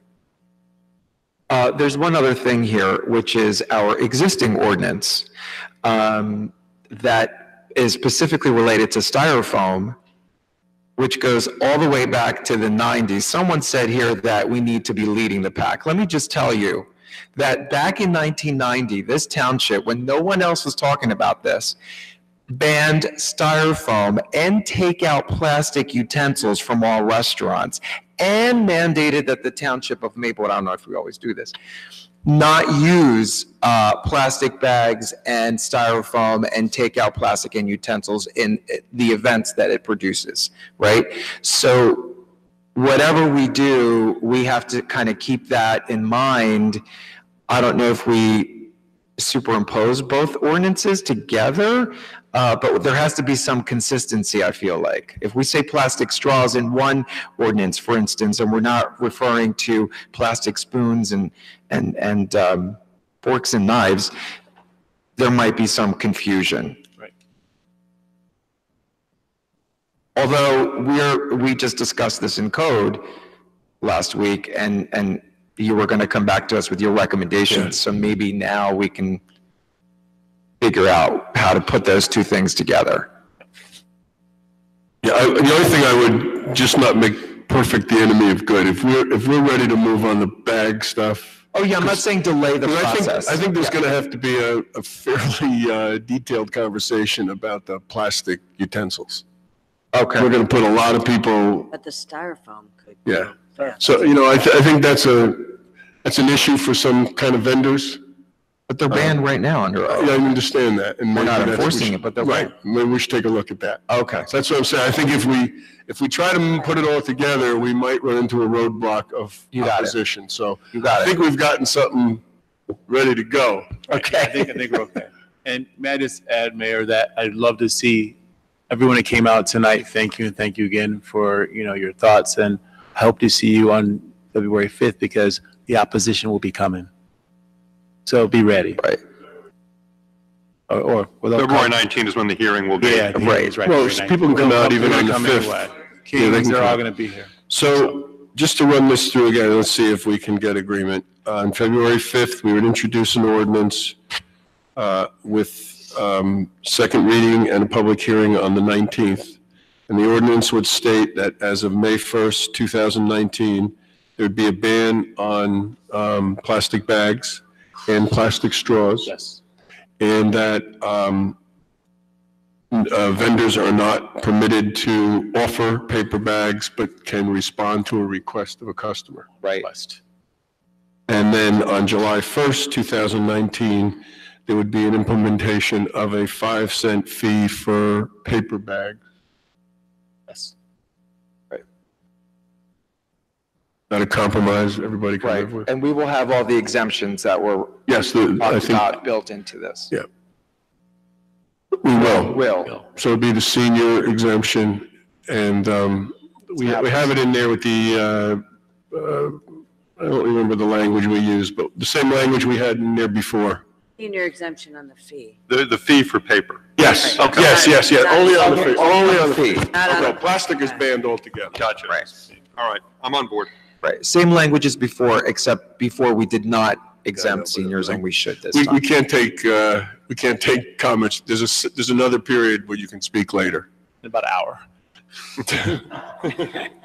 Okay, so are we okay with that? Yes. Yes, I am. yes? Yes. Yes. Are you okay, Ms. Adam? Okay, you got that, Mr. Desiderio? So that's our game plan, folks.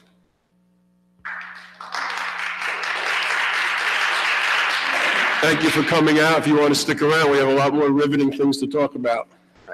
Thank you for your advocacy. Thank you. Okay, we're going to go back to item number 1, which is The participatory budgeting. participatory budgeting, Mr. Daffis. Thank you, Mayor. So I'm excited to update my colleagues and the public about our participatory budgeting program and what we intend to do. It's very exciting. I've been championing this for a while, and I'm glad to have the mayor's support. And it's been great working with you, Mayor, and with our CFO and our business administrator, Sonia Viveris, in putting this together. Just to make sure everyone knows what we're talking about, participatory budgeting is democracy at its best. It's a program worldwide in cities and towns that offer residents the opportunity to vote directly in how to spend part of the community's budget. This is you, the public, telling us how to spend your tax dollars. How it works. A portion of the city or town's capital budget, not the operating, not debt, is set aside.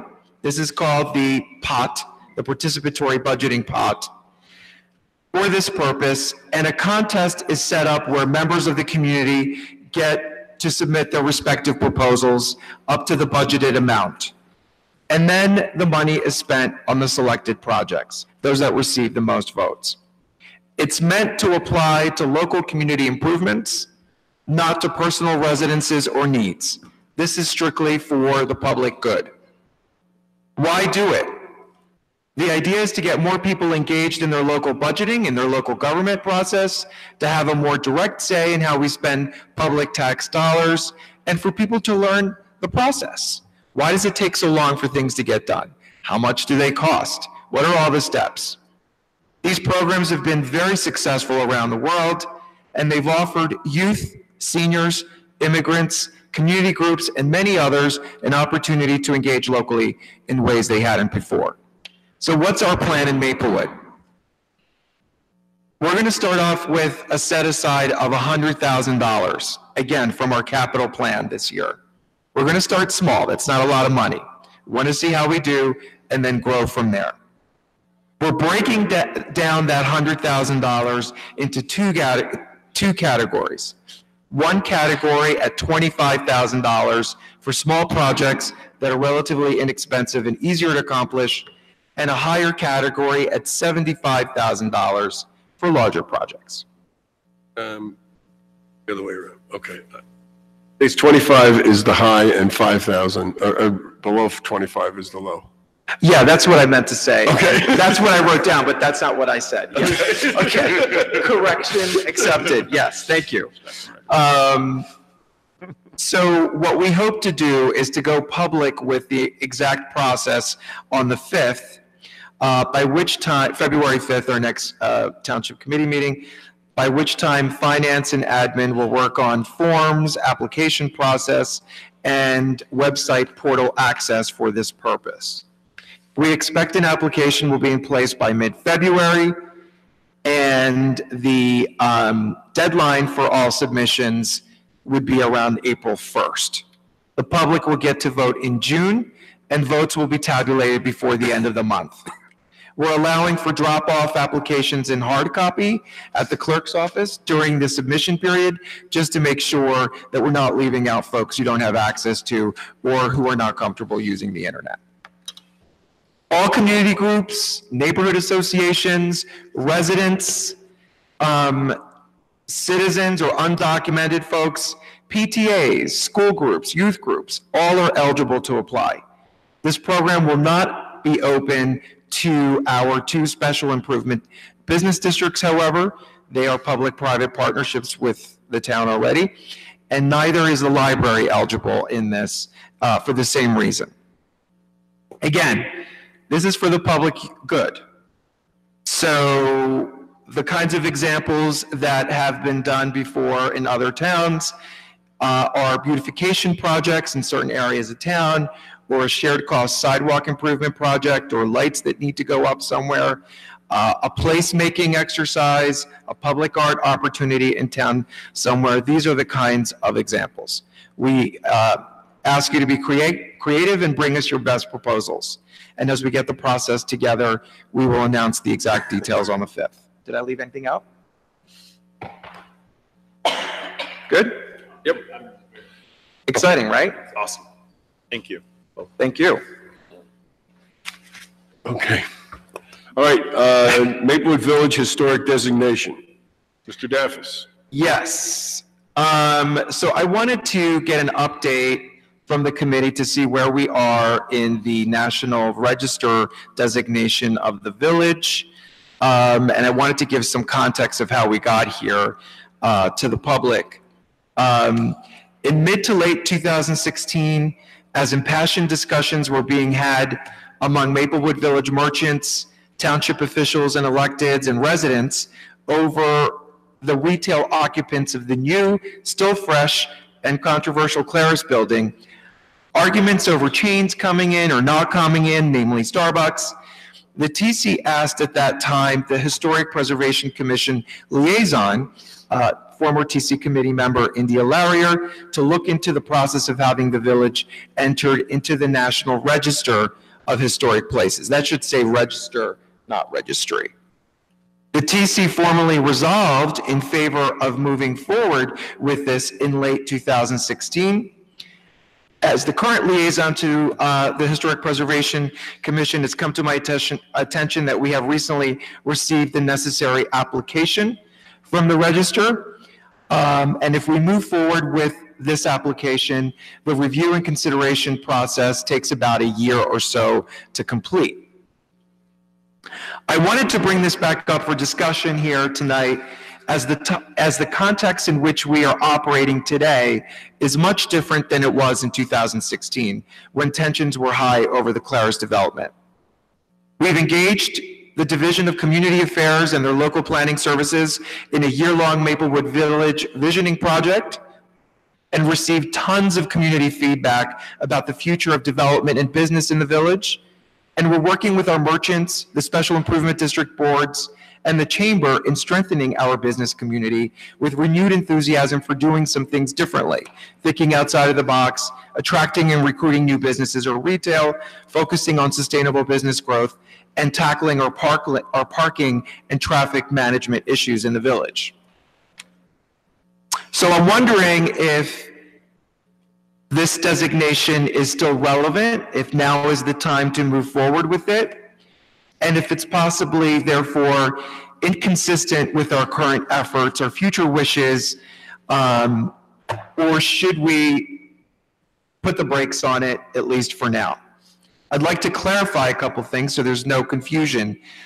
While the National Register itself does not place restrictions on private owner development, applying to the National Register does and would require certain approvals from the State Historic Preservation Commission, otherwise known as SHPO, which works in tandem with the National Registry in these kinds of applications. So there could be some restrictions.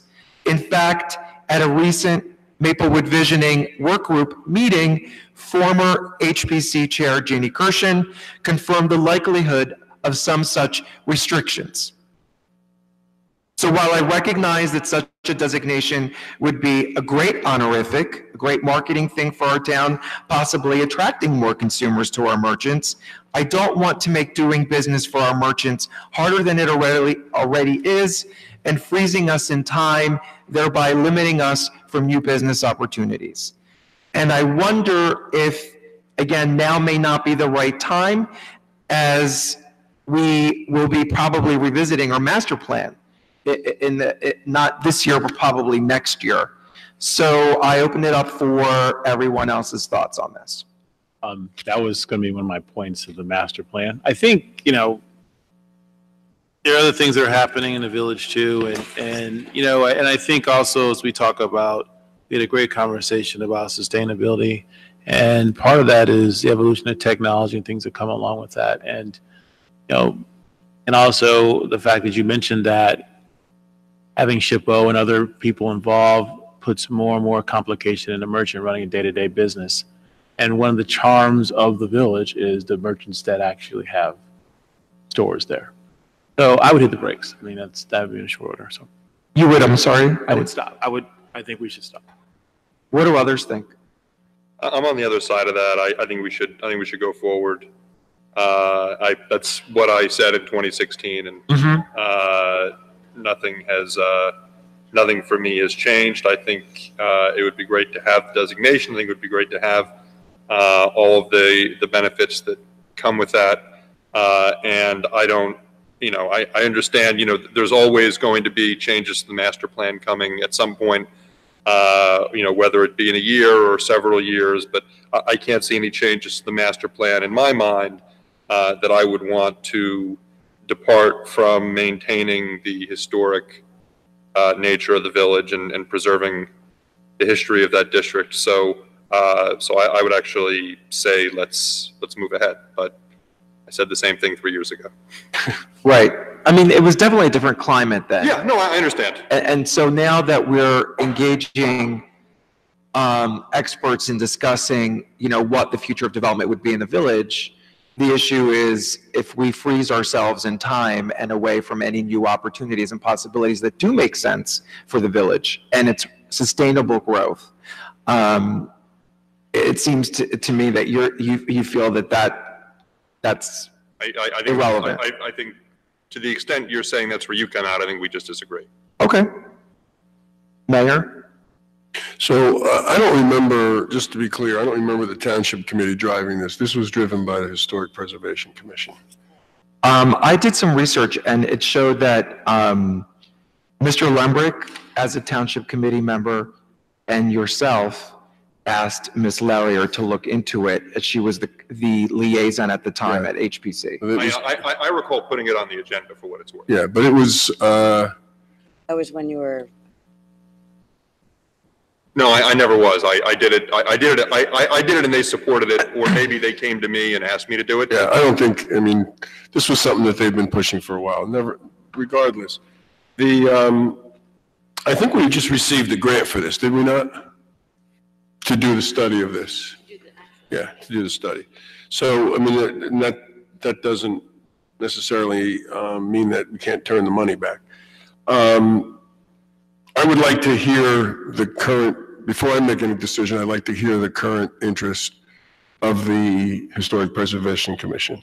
There's been some changes there in leadership. Whether this is still a priority or not, I don't know. I think one thing that we have to remember is that there is some benefit to being in the district. If you are a private property owner, you can take advantage. Now, this was the Tax Reform Act before just the recent tax reform, so I don't know if it's still, yeah, there's a 20% income tax credit on the cost of rehabbing buildings. And, you know, we need some rehab, and that was some of the idea is that this could be potentially be an opportunity to encourage folks to rehab their buildings because they would get a tax break. The thing that I was always concerned about is that this does affect public buildings. So it affects Bergdorf, the Woodland, and Rickleton Square.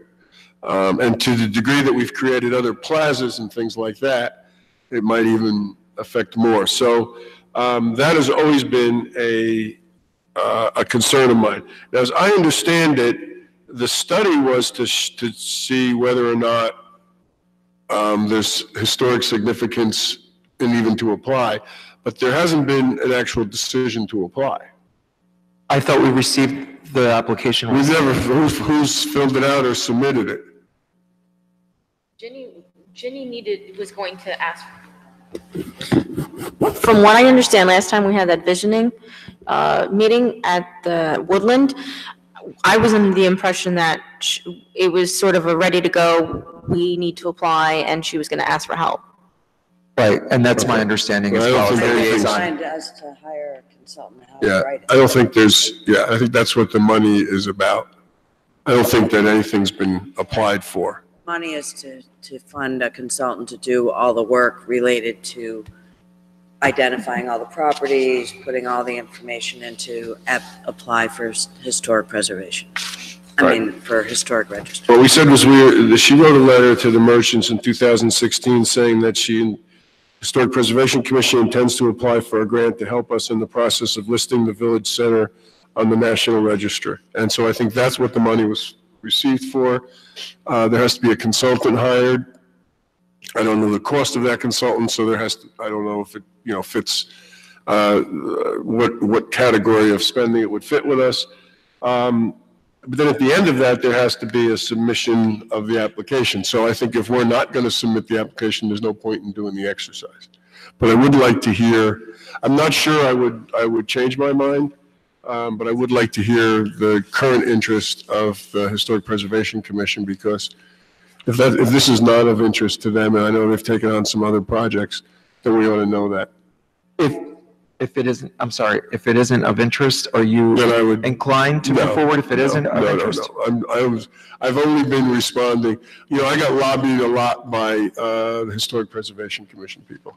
So that was the thing driving it. And Ms. Larrier was also someone who was very much a proponent of this. So I was supporting their interest in doing this. Okay. I just have a couple comments. I would like from the Historic Preservation Committee a pro and con list if they're interested in moving forward with something like this, because there are pros and cons, not just, as the mayor mentioned, to private property, but to public. I know that, in Montrose District in South Orange, there are not only cost implications to public that are done and restrictions on materials that can be used, by its historic register status. So I'd like to know more information about that and how it would impact us in moving forward with any work that we need to do. I mean, right now we're doing what we're doing, but so that and any costs, while it does give 20%, it also has restrictions that sometimes make cost of projects better. In theory, I'm in favor of it because of the, it doesn't require a private property owner to maintain the interior of a building a certain way, but it does require them to maintain the exterior, which, my perspective is a good thing.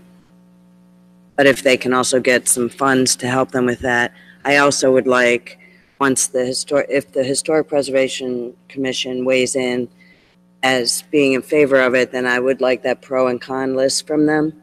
And then I would like that given to the Village Alliance so that they can weigh in with an official position as well. Fair enough. It's fine with me. Yeah, no, I mean, I agree that if historic preservation is not in favor of it, then I don't see the process moving forward. And yeah, I would like to get more information, and I think historic preservation is the right place to do that work, and maybe make a presentation to us about pros and cons, and about some of the details. I'd like to add to that. So if that is the direction we're going in, can we also have the merchants involved in that conversation? Absolutely. Because I think, again, to my original point, is that this will have a direct impact on them and their. I'm going to reach out to the MVA and do outreach accordingly. So we're going to put it back on 2/5. We will be honoring by special commendation the service of both former chairs, Ginny Christian and Patty Chrisman, on that night. So I know the entire HPC will be here. So that's a great time to get their input, if everyone is willing. So that's 3 weeks from tonight, so that should give them plenty of time to. Yeah. I feel like they've done the work already. Yeah, no, I know, but just. And they're experts in this kind of thing. Yep. Okay? Okay. You're up again with the liquor and plenary. With the liquor, from National Register to liquor.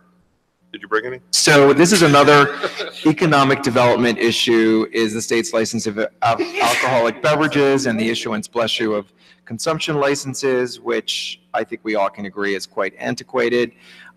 We did take a position in favor of reforms in this area, namely Assemblyman John Bortichelli's bill, A3494, which would give restaurants the option to offer cheaper and more widely available options to serve beer and wine. They call them permits or restricted licenses.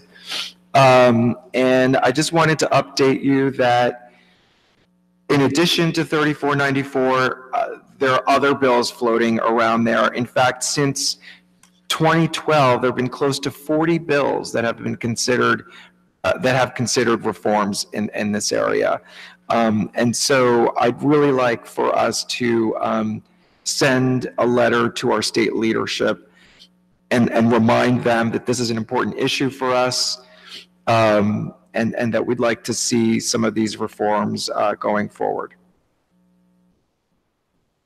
if everyone is willing. So we have a resolution that we've passed, so you want to just send the resolution again to them? Sure. Okay. Great. Yes. And then we have the 2% cap. 2%. You're on a roll. Right, we're on a roll, path to progress. Right, we've also previously took a strong stance in favor of reinstating the 2% arbitration cap as we get close to renegotiating contracts this year. I think that's even more important, that we once again send a message to Trenton that this is absolutely important. We just cannot go on without it. And we do what we can at the municipal level as we head into budget season every year, getting together and making those difficult decisions to make sure that we can make all the improvements that we need to make in town, meet the community's needs, continue funding the important community events that, make us who we are, with, under that 2% tax levy. And it seems that, the state certainly doesn't have that restriction and has been irresponsible financially. So we really need to send that message. Along the same lines, Senator President Sweeney put together a New Jersey Economic and Fiscal Policy Work Group recently. The mayor and I attended one of their meetings. And the idea of it is how to address some of our state's chronic budgetary problems. He created this path to progress, which proposes public employee pension and benefit programs, reforms to civil service laws, which have hamstrung shared services efforts. We're kind of living that right now, among other suggested reforms. And they sent us a sample resolution to consider adopting. I don't know if others have seen that sample, if you received it as well. But it basically talks about how, public pension cannot stay the way that it is. we're just going to run out of money in 4 years, I think it is, or something like that. And we want to be able to make necessary reforms that grandfathers those who are already in the system right now and creates a tiered approach for new public employees in the future. So can we split these up? We can. We've taken the position on a 2% cap. I think it is fair for us to write a letter to the governor stating our support again. So why don't maybe we could just send the resolution to the governor, send it to the governor, because he's the one who seems to be not in favor of continuing this. On the other stuff, on the path to progress, I would depart from your enthusiasm or support for this. This is a political football here. This is Sweeney's proposals. These are not. First of all, I read them again, and some of them are very vague. I think there's issues around pension and health benefits that are going to impact current employees and future employees and past employees, and I think that they need to be addressed at the bargaining table, and I'm not sure that this actually calls for that.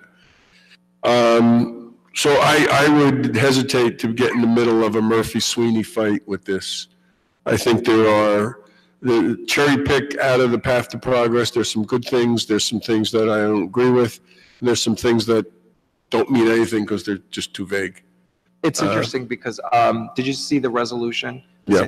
It left out some of the things that were discussed at the path to progress, namely the school district consolidation. Yeah, I think they've backed off of some of that. But, the thing is, if this is clearly an effort for Sweeney to say he's got so many towns lined up against him when he's trying to pressure the governor. So I would prefer not to get involved in that particular, since we're talking to the governor's office about some other things that we need. I don't see the reason to get involved in their fight. So we'll hold off from that. Do you have a copy of the resolution? I do. Okay, if you could send that to me. Certainly. Yeah, because I'd like to see that, because in looking at it, I've largely found myself agreeing more with the path to progress and with Senator Sweeney than with the governor, but that's par for the course. Okay, thank you.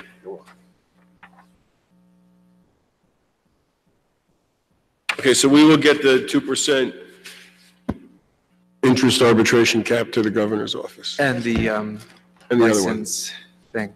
I got them both. Thank you. Okay. That was it for me. Okay, now we're at Vision Zero Maplewood. You sure you don't want to talk about plastic bags again?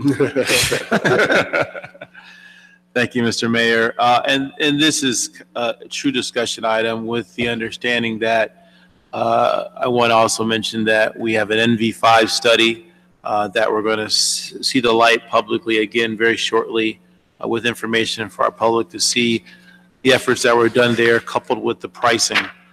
Vision Zero and also the Last Mile Project are projects that have been around for almost 2 decades now. They're active in New York City and Atlanta, and essentially they're about zero fatalities or serious injuries for residents, and they travel their last mile home from schools or from work and so forth. And unfortunately, we've had some incidents in the last couple of days with youth being hit by cars. So this is something that's important to me personally. But what I like to do is, for us to start to think about ways as we look at the MV5 study to enhance our pedestrian safety in communication.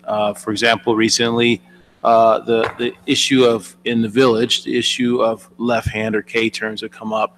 And so our traffic bureau has reached out with communications. Hopefully all our merchants will get those communications and tear sheets just to remind residents and those patronizing the village that left-hand turns put our pedestrians in harm's way. So if we can just abide by the rules, they're there for reasons for protection, that would be a great start. But really, as we start to roll out and we have budget hearings the next couple of weeks, I want us to really put emphasis on a Vision Zero last mile plan coupled with MV5 that really says these are things that we need to do to make sure that we don't have any issues. Because I'll be honest with you, I'm a walking commuter every day, and it's ourselves and other people coming to our towns. We are continuing to go excessively fast, irresponsibly fast, and as pedestrians walking, we're still using those phones. So the education on both sides, because I'm very concerned that something's going to happen. And so that's what Vision Zero is about. And I'll give more about that. I know we have our meeting tomorrow, Engineering, Planning, Public Works, but just want to make that as an initial discussion item in the beginning, true beginning of the year as we move forward. I move engineering back to the front of the agenda. Please and thanks. That's it, Mr. Mayor's discussion. Oh, that's right. Great. Thank you. Ms. Viveros, the municipal turf grass cutting. Mayor, Township Committee, we've received correspondence from South Orange. We had a shared service, if you will, with South Orange, the Board of Education, to do mowing of our lawns, if you will. They are discontinuing that, so I just want to confirm with you some of the options. South Orange is discontinuing. Discontinuing. They've indicated to us they don't want to be involved. They're in not the going shared out, service. they're, yes, exactly. I'm sorry? We don't. No, it was not disclosed. At this point, I think it would be an advantage to us. I mean, I think we've had in the past issues with it not being done well enough, and In the 100-mile an hour. the 100-mile, right, and leaving the marks on our lawn. So I think at this point, I think we could be selective and going out to bid. The other option would to do it in-house, but I think the cost analysis here is in your face, and I don't think it's something the township should do at this time. It's not an issue. So if we try this out for a couple years, go out to bid, get a comparable contractor, then we could do it on our own and by ourselves. What about the Board of Ed? I would recommend that we just do this on our own. Oh, we just have to see what the bids come in at, right? Right, I just need Authorization. authorization to do that so I can start the bidding But do you process. also, is there a way to get costs from Calvin?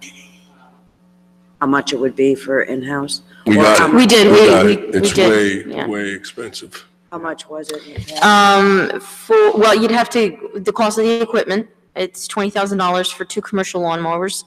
The manpower contract cost for three people, it would be roughly about $75,000 each person, and you're talking about that's with benefits, obviously. Benefits, that's not all they do, though, right? Well, you're talking about adding more manpower and more to the shade tree department, essentially.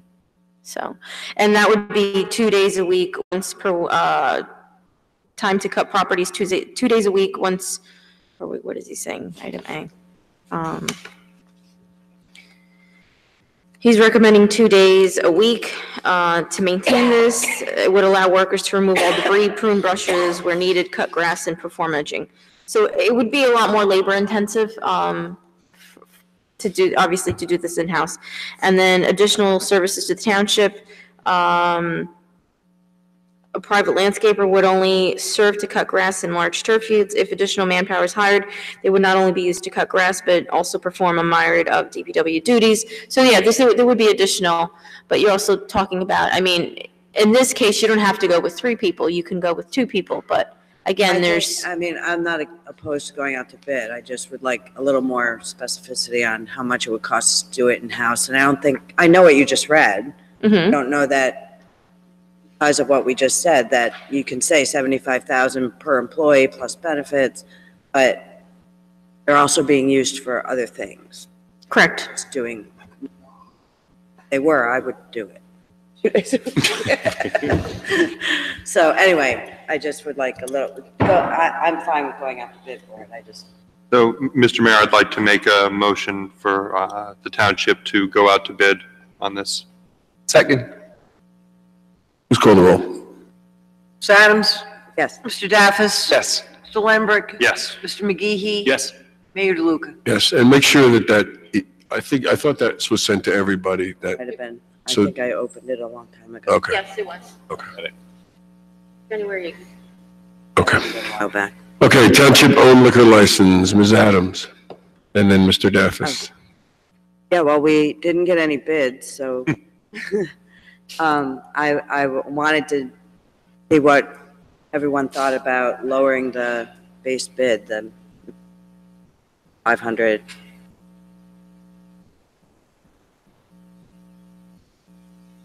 Yes, short answer. Well, I don't know. I mean, what is the 500 based on? Well, the And what would 500 was, 400 be based on? the 500 was based on the last sale prior to this year. This year, there was a sale, it was a combined sale of building and the way that, and the license and the way they broke it out was 450. O'Reilly's, yeah. Yes.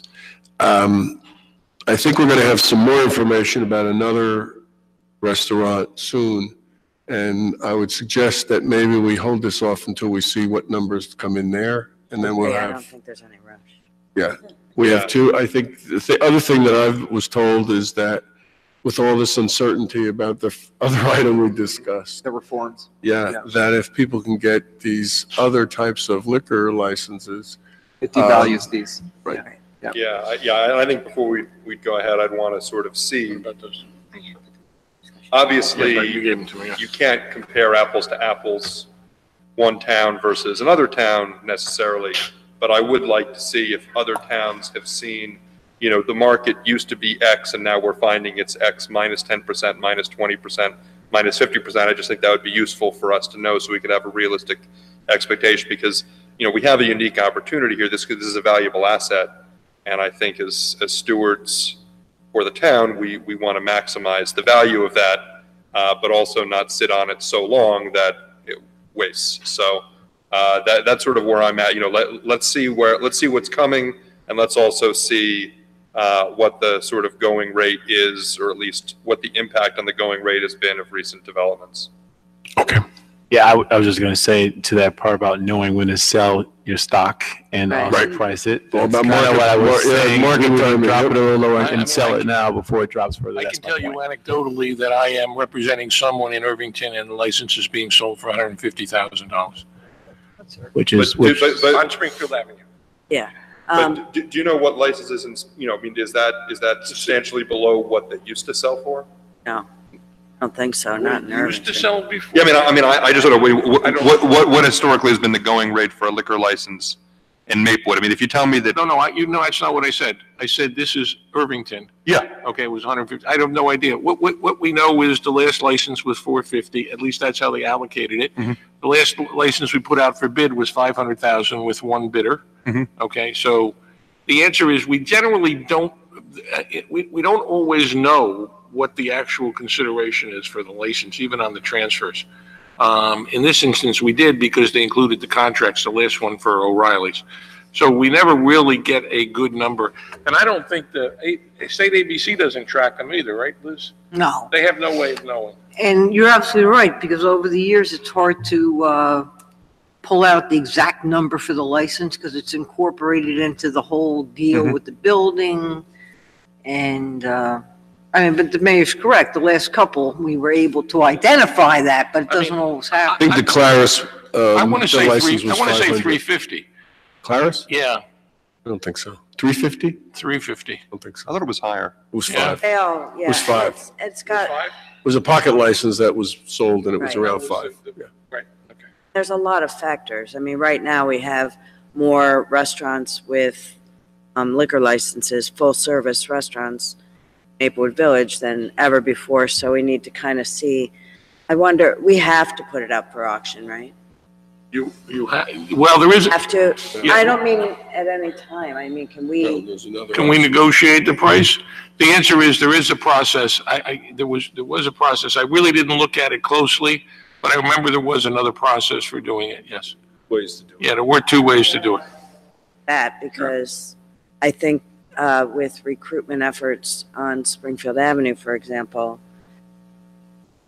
because in an auction, you can't, it would give us an avenue to restaurant, either existing or coming. Well, the problem, you know, yes, and I will circulate what we have, or Ms. Fritzen will circulate what we have. The process we have is that kind of is a little bit contrary to what Mr. Lembrick said, because as stewards of the town, you're looking to get the highest price for the license. So it's kind of, and I remember when we talked to the state ABC about that, they much prefer the auction because there's a certain objectivity to it, which they prefer as to the subjectivity to it. So, but I'll get you that information. Yeah, but and another consideration as stewards of the town is our economic development work. Spread the wealth, if you will. And I don't disagree with that. Not to mention parking, traffic, and neighborhoods. Yeah, sorry, Ms. Adams, I don't disagree with that. I mean, I think that if we could, not necessarily, it's not like I would say we should give it away on Springfield Avenue versus charge $500,000 in the village, but I think if we could get a good price right on, say, Springfield Avenue, and we could see that as maybe a jumping off point that would help to bring new customers, new visitors to that area, and help with other businesses and sort of create a more lively atmosphere in that business district. I think I would certainly want to consider that and the value that might bring over just getting a few extra dollars and further maybe saturating an area that already has a lot of full service bars and restaurants. You're referring to the alternate method. Yes. Yeah, I mean, I'm not saying I would necessarily sitting here tonight be in favor of it. Right. I'm just saying that I wouldn't mind hearing more about it and finding out what our options are. And sure. I don't want to close that door necessarily. We will get it for you, but I just want to bring it to your attention that the last license that we auctioned off, they opened on Springfield Avenue, subsequently moved, and it's now with Coda. So when you put it on Springfield Avenue, you can't guarantee it to stay there. I understand. So just so you're aware that. Can't get a place to place. Right. They can always move place to place. Right. So. No. Although they'd have to come to us to move it place to place. Yeah, but you have to have a rational basis. Well, I realize that, but I'm saying it's not it's not as though a week later they could just sort of. Well, they could actually. We could. I think we have to find out what rights we have under this alternative method. Right. Right now, we know the rights we have under the auction or the bid, so let's see what we can do. I'm wondering if maybe under the alternative method we could require a certain number, a certain period before a place-to-face could be applied for, or I just don't know what our options might be. Okay, the transit agreement with the township for the pool parking lot? Mayor, the New Jersey Transit people have contacted me to visit the contract. First, we'd like to start some discussions, but I just wanted to bring it up and see exactly where the township committee was in terms of fees, if we're okay. I believe it's $10. They're equating this as $10 a vehicle. It's $2,000 a month. Right. You have that. I'm sorry. Yes. $10 Per car per month for term payable annually. Permitting shall issue parking decals, hang tags, payment of $1,000 to be made to the township on or before. Okay, so then, it's $2,000. So this is for a period of 2 years? The non-pool season. Right. Right. How much are they paying us? $10 a car, $2,000 a month. Right. $10 a car, $2,000 a month? So for 200 spots. Right, I understand. Yeah. So in this. I think that's the same price that the condos people pay. And this stops before Memorial Day, or stops by the end of June and doesn't start up again until after Labor Day? It's September 6th. Okay. Okay, the answer is yes. They're not season. We work out, they're able to park on the street on Elmwood.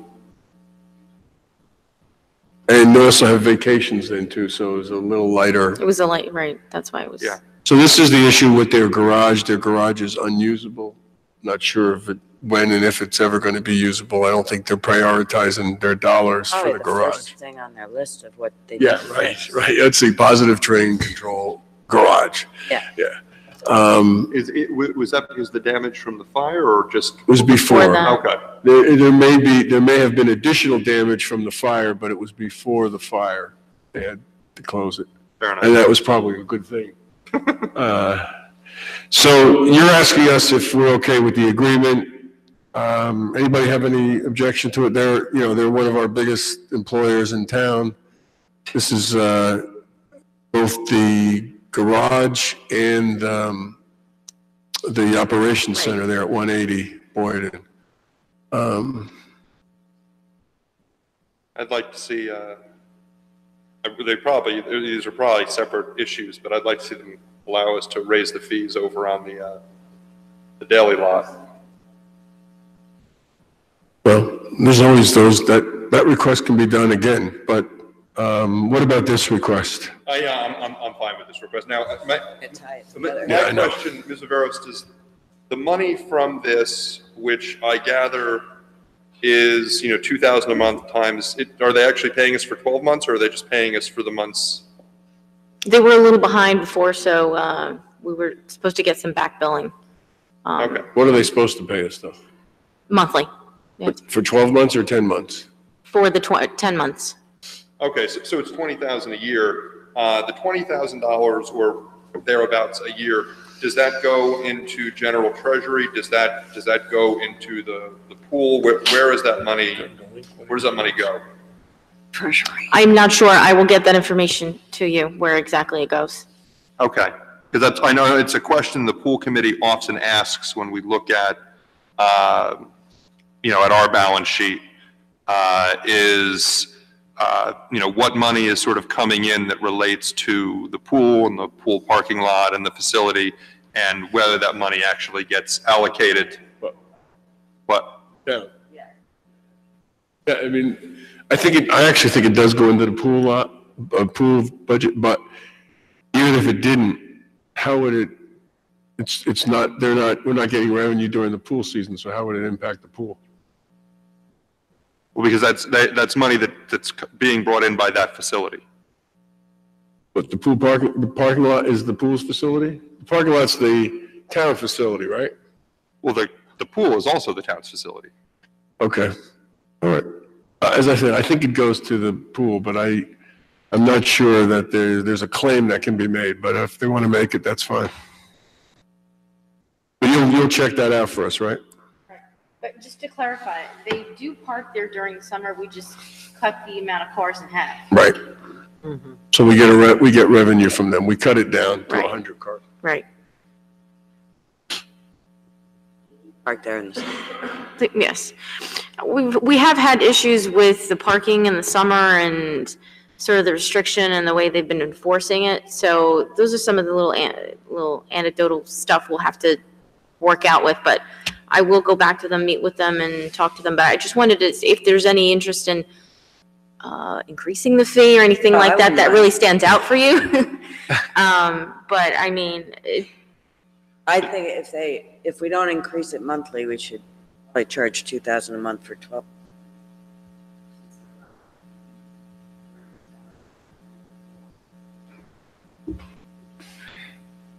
Oops. Is there interest in her negotiating a deal? Sure. Okay. Well, I mean, Yes, this isn't necessarily an agency that's flush with cash, though. So I think there's probably going to be a limited ceiling on this. Raise their parking rates over across the street. So you've gotten authorization to negotiate with them. Thank you. I have one more question. We had that incident with one of their employees getting hit. That was a couple months ago. Are they supposed to have did you follow up and find out they're going to put like a car out there for traffic issues? Remember someone using the parking lot got hit? They were supposed to, in the mid-block crosswalk. Right, the crosswalk. Did they ever do that? Do we know? Can we follow up on that? They were supposed to have Or a police officer. Yeah. Not our police officer, their police Transit officer, office. transit office. Okay, 104 Baker Street redevelopment plan. We had our meeting Monday night. There was some conversation about more or comments about the design criteria. I sent you the design criteria that's in the special improvement district, which is pretty descriptive, to say the least. Right.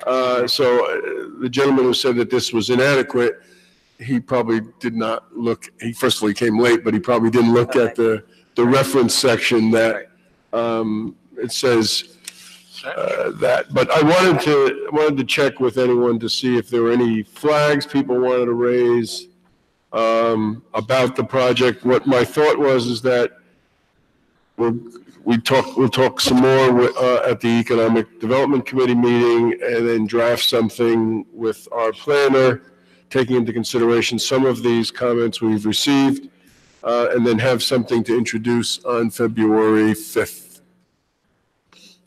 This is the same, the one that was in the email is the same as this one, right? Yes, but it's just not redlined. Yes. Just wanted to make sure there wasn't something new. I think after we've sort of come to an agreement that, you know, an expanded design review committee is okay and everyone's for that, and working with the Maplewood Village Alliance design standards very closely early in the process, alleviates the concerns.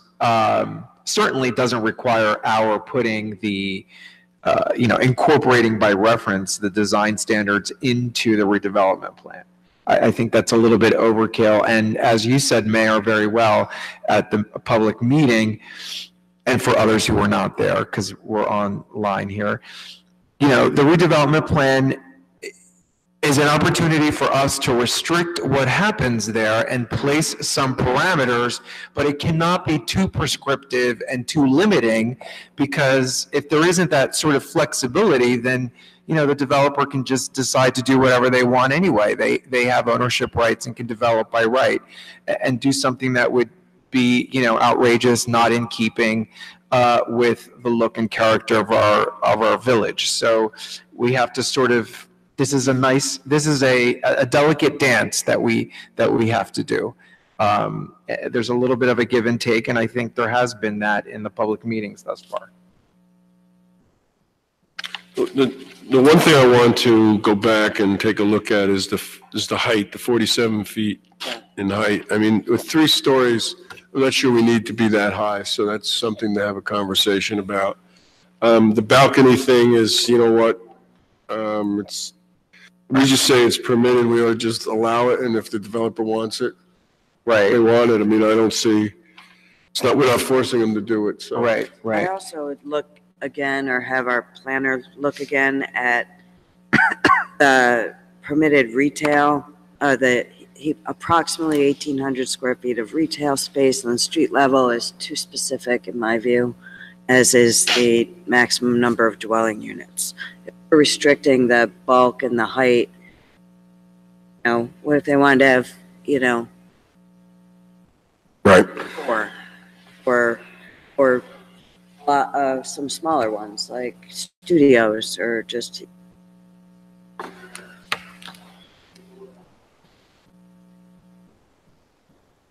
I'd like to look at that. I think it tends to get too specific with this kind of single site redevelopment plan. That makes it, if one deal falls through, then we get to revisit and rewrite the whole redevelopment plan because it's too specific. Right. And on the height, Mayor, I think the MVA has given further input on that, and they also have concerns that it might be too high right now. They recommend, if nothing else, a setback after 30 feet. We have that. We have that. Yeah, but so I haven't heard anything from them as far as the height's too high. From the MVA? I haven't heard a thing. I'm telling you now. Do they have a height? They do not have a height. If we have another meeting, theoretically, can the MVA be sure to have representation there, not just use liaison?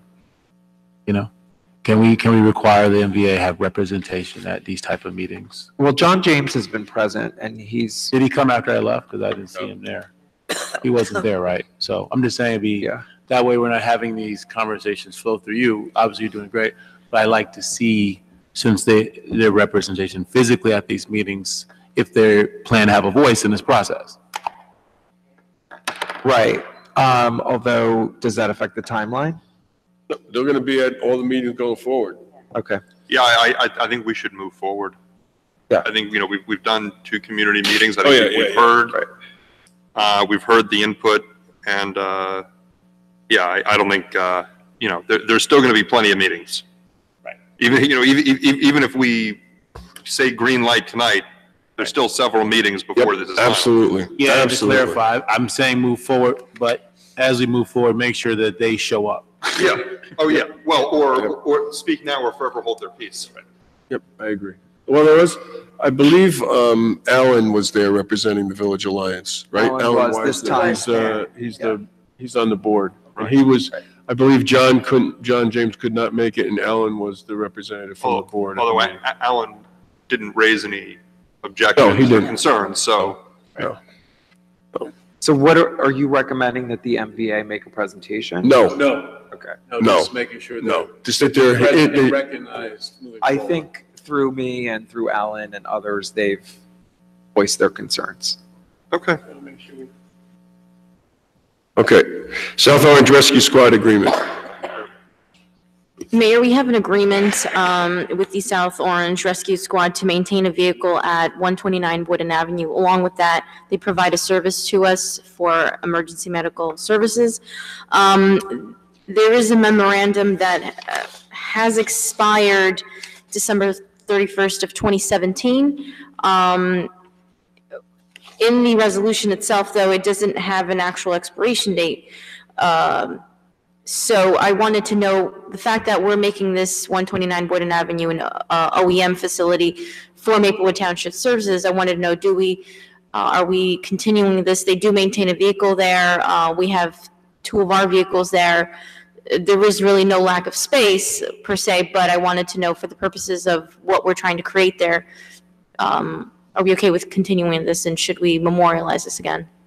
Do we have any other plan for because there's the garage space in front, right? And that's, we're not. That's where the vehicle's at. Right, and that's what they're asking about. They're not asking. This came up as we started to talk about the planning of the building itself. Okay, but the garage space, when you pull in on Boyd, you let's say you're going past the pool parking lot, you make the left, and those big bay doors, that's where we're keeping the vehicles, right? Correct. And that's not impacting all of the other office space, the first floor or the second floor. Correct. Not necessarily, no. Okay. I know, that wasn't by way of me trying to make a point. That was just me trying to clarify what this, because I've been in the building one time, so I just wanted to make sure I understood the layout. So there's 2 parts here. We ought to renew the agreement for them to provide services to Maplewood. Whether or not they are going to keep the ambulance there, I think it's our choice. The reason we said they could keep it there is that we were hoping at some point that they would actually put a crew there. But that's no longer even possible. So I think we should find out if there's another space that they could put their vehicle. Now, is that the vehicle we gave them? Do you know? Okay. I don't think they use that vehicle. It's a backup vehicle. If it's in the way, if they can't find a place to park it, is there another place that we could park it, a DPW or something? I don't know, but clearly inside it will be in much better shape than if it was kept outside. The other 2 bays where we have ambulances from our fire department there? Yes. So we have 3 ambulances there parked. Okay. So let's renew the agreement and then have a conversation with them about what to do with the ambulance. Thank you. All right, Mr. McGehee, the food insecurity. Yes, and Mr. Mayor, this will be a little bit quicker because It was great to see Ms. Hawkins here, and she surprised me and was prepared, and I was happy to hear that the county is on top of this issue. But as she articulated, we know that there will be the Supplemental Nutrition Assistance Program will be active through February, and as I understand, the lunch program through March. She gave the statistics, which were a little higher than ones that I had found.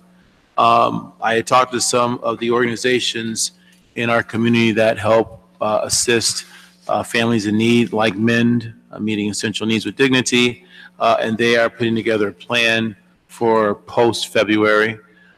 So at this point, I think, since Ms. Hawkins articulated the things I was interested in discussing, I think at this point, we should monitor the situation and if necessary put this back as a discussion item in about 3 weeks' time if we don't see any progress in the shutdown, because it will be in 30 days. Okay, thank you. Mr. McGee, I'm sorry, you said MEND has something to put in Yes, place? yeah. If we get past February? That's correct. They're working on a plan, and that doesn't mean it'll be sustainable for an extended period of time. Right. But it'll be something too, and then I think that's when we'll have to gather as Maplewoodians and see what we can do to help those 7,300. Yeah, we also have the Maplewood Fund here, and which is run out of our Division of Welfare. And if there's a family that's affected by the shutdown that needs some help in maybe paying a utility bill or something, they should be encouraged to go see our welfare person and have a conversation about the Maplewood Fund. Yeah, I mean, there are people in furlough too in our state as well, employees. Yeah, but I mean, just Maplewood people. Yeah, Maplewood, of course. Yeah, Absolutely. yeah. So if someone is affected, we can direct them to there.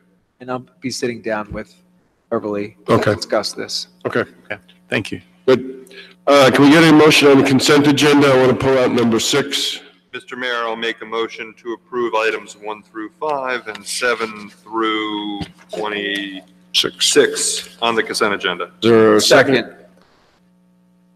Please call the roll. Ms. Adams? Yes. Mr. Daffis? Yes. Mr. Lindberg? Yes. Mr. McGee? Yes. Mayor DeLuca? Yes. Number 6 is Resolution 9-19. That's the revised employee policy handbook. I just want to thank you for doing this. I had 3 areas that I have questions about. One is on page 7. It says the amendments to the handbook of personnel policies and procedures are at the sole discretion of the business administrator. The paragraph above it says that the Township Committee declares this to constitute the employee handbook. So it seems to be a little bit of a contradiction that if we're declaring this to be the handbook and it's at the sole discretion of the business administrator and it doesn't come back to the Township Committee. So should it, if you're making changes, should it come back to the Township? Okay, so I think there It should needs come to back to the be, Township Committee, so that's, there needs to be some language to that. On page 54, there's a whole section on statements to media. And it talks about press releases or statements to media, and that I just want to make sure that that doesn't relate to Township Committee people. it does not. It is strictly for Township employees. Okay. And then on page 49, there's the employee annual notification of outside employment or potential conflict of interest. Now, this is something new. There's a form here. It is not new. It is something that we've always had, but it wasn't in the employee handbook.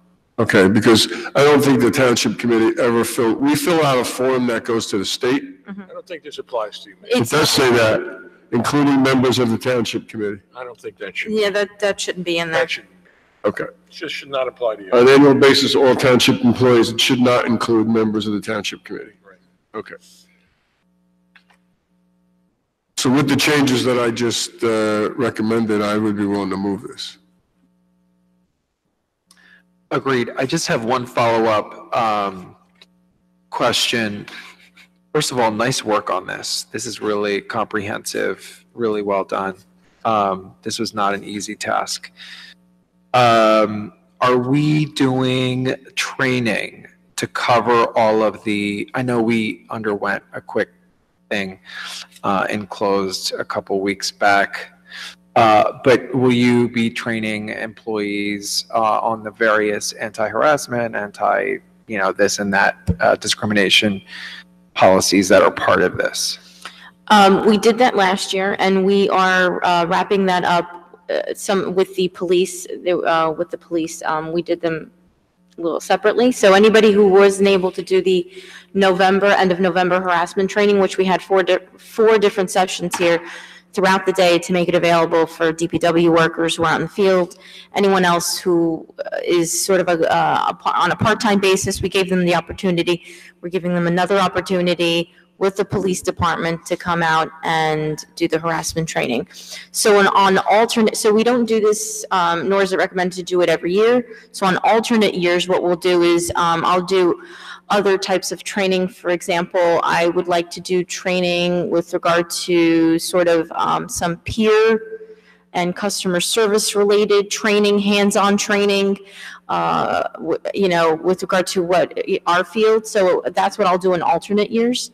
So that's what I plan on doing with our training budget is sort of, we talked about it last night with some of the police training, and I think it should also apply for all the public employees. Right. About new employees. There's a orientation that we do with new employees. So one of the things that with the new HR administrator, we have a breakdown of an orientation we'll put together, sit down with people, go over the forms, because all of this jargon sort of gets sort of cloudy at some point. People always have questions about attendance, reporting, things like that. What So about like the harassment and everything? Can that be incorporated in orientation? yes, it's part of that. So with this handbook, it's going to be acknowledged every year. I'm going to come to you at the end of December if there are any tweaking that I've been working on throughout the years. Things have come up, legislation, whatever it may be. I'll bring it up January. We should always adopt this and reintroduce it to employees. But I'm also introducing this to volunteers. So we will have an opportunity at a late night come in February to have volunteers come here who aren't able to go online and acknowledge the form, because again, they are representatives of the township. So we should, from my experience, this should also apply to them, especially with some of the issues that come up and sort of the avenues we take. They don't have township emails, so how else are they communicating? Could be via social media. So we have to sort of make sure that they understand that once you portray yourself in a certain way, that you're representing the township. Yeah, I think that's a great idea, and thank you for leading that effort. In terms of who does the training, how do we find the people that we use that come in and do the training? I have several resources. Our GIF, which has been a great resource for the harassment training. I'm working with them on doing some training down at DPW also. With some of the supervisory training, I'm looking through the ICMA, which is an international organization for city managers. And, what I like about them is that they look on a national level. You have different and similar communities to Maplewood, and looking at the communications efforts we're building, trying to, and the leadership, being innovative. So I'm looking at some of those trainings on a national level, just so we can be at that level, because some of the issues we face here, they're facing, and so forth, just like plastic, banning plastic bags. So Terrific. There are some, keep in mind that there are nonprofits out there that do this for free to municipalities and have specialized expertise in certain areas that only recently have we become a little bit more learned in those areas, sort of like the implicit bias, issues relating to gender identity and expression. These are things that are still pretty new and novel, and not everybody out there knows how to train properly on those. And since that's part of our handbook, we should cover those areas. I'll keep that. So, Ms. Rose, just 2 points. The first is quick, just the title of Chapter 6 in both the table of contents and in the body, there's a typo. There's an extra E, or there's an E in policy. Policy. Policy. I read it as policey. Actually, it is spelled policey. Yeah. So The other question is this the document that we're going to have the volunteer members of boards and committees sign, or are we going to do something different for them? No, well, I mean, we can have a condensed version of it, but right now I'd like to work on having this one. Okay, no, signed. I just, because I was thinking, this is probably more, what? This would scare people away. Yeah, I was thinking, this is probably more depth for people who are volunteers and, okay, so I understand that priority should be on this, but just wanted to make sure this is not what we were going to be expecting the members of the Recreation Advisory Committee to sign, for example. I just wanted to add, one of the things that I heard from last night was making some of these documents available. I see no issue, and actually, and I've talked to my team to create a separate sub-department of my department, if you will, labeled HR, and have some of these policies and procedures online for township citizens to look at. So I don't see a problem with that. So I think that's one of the changes I'll make. Good. Yeah, I think the community would welcome that. That's great. Okay, so we have, it's been moved and seconded with the changes that we discussed. Please call the roll. Ms. Adams? Mr. Daffis? Yes. Mr. Lambert? Yes. Mr. McGehee? Yes. Mayor DeLuca? Yes, thank you. Mr. Desiderio was getting right with the number, what time we're going to close here. Public comment, anyone want to speak to the Township Committee? Okay, we'll close that. Ms. Viveros? Consent agenda, oh, I'm sorry. Report. Yes. Mayor, we have upcoming two budget hearings, meetings, if you will. I've disseminated the binders for everyone. In the meantime, if there are any questions, any sort of clarifications, I'm available for that. Just say the dates so the public can hear. So the two dates, I always get those. Saturday the 26th and Saturday the 2nd? I think. It is the 26th. 26th of January and the 2nd of February, 9 a.m. 9 a.m. to 4 p.m. Thank you.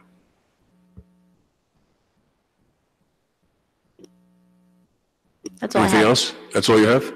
Anything else for Ms. Viveros? Mr. Desiderio? I have no report, Mayor. Thank you. Anything for Mr. Desiderio? Okay, Ms. Fritzen, I'm going to have two quick things. quick is good. Number one, the two budget dates were advertised according to law.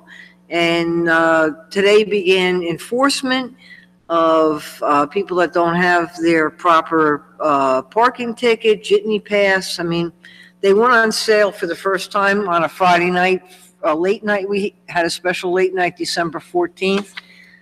You think by the 15th of January, most people have had an opportunity to get here. So enforcement began today. That's it. Thank you. Anything for Ms. Fritzen? Okay. Reports from elected officials, Mr. Daffis. Just two quick items. I'd like to invite the community to come on out and join us at the Community Coalition's annual MLK celebration on Monday, January 21st. It is always incredibly inspirational and moving celebration to celebrate the legacy, MLK's legacy. This year we have a special keynote speaker, Lieutenant Governor Sheila Oliver herself. So please come on out. And if you haven't yet, please pick up your luminary kit. You can do so at any of our local businesses. They're $10 each. Some of our local youth have decorated many of them. They're absolutely beautiful. You can pick them up at April Baker, Words, and in other retailers in Maplewood Village and around town. So I'd like folks to come on out and join us on the 21st. And secondly, I will be introducing official office hours. Even though I'm very accessible and people know how to find me, and they do, I will be officially conducting office hours at various businesses in town twice a month, and or in neighborhoods, connecting with neighborhood associations and district leaders to get up close and personal with residents, to hear from them directly about their concerns. Now that I know what's going on here and feel very confident to speak to most issues in town. So I look forward to that. Thank you. Mr. McGehee. Yes, Mr. Daffis, I'll be attending your office hours. Okay. Let's just make sure we're not the same business at the same time. We'll coordinate. Yes, coordinate. Let residents get two for the price of one. That's right. It's a BOGO. Really quick, a few things. I would just want to thank the residents that came out last night to our forum on the forest report. I thought it was a positive event and gave an opportunity for some of our law enforcement officials to discuss some things and also highlight some of the things that we're trying to do in continuous improvement. We have a long way to go. We recognize that. We talked about that. And we look forward to collaborating, especially with the Community Board of Police. They're independent. We'd like to recognize them, Erin Scherzer, for her work as the moderator. But we will continue to improve our relationships with the community through our police force. Open Gym, kind of in that segue, Open Gym is this Friday, 5:30, Columbia High School. It's part of our community program with our police and fire and our youth in the community. Also, this Saturday, we'll be down in Trenton for the annual Women's March. There's a bus leaving at 9 o'clock. There's information, I think, Soma Action is a bus going. So for those interested and don't want to drive, it might be inclement weather. That's an option for you as well. And finally, as Mr. Veros mentioned, we're going to budget meetings in the coming weeks. We serve at your pleasure. This is a very important couple of weekends because this is how we look at finding a way to maximize the revenue coming to the town as well as your tax dollars. So you're welcome to join us on the 2 Saturdays I already mentioned. We'll be here all Saturday, all day Saturday, those 2 Saturdays, and maybe a third, depending. And you can also watch it online. So thank you, Mr. Mayor. Thank you, Mr. Lindbergh. Thank you, Mr. Mayor. Want to echo what Mr. McGee said.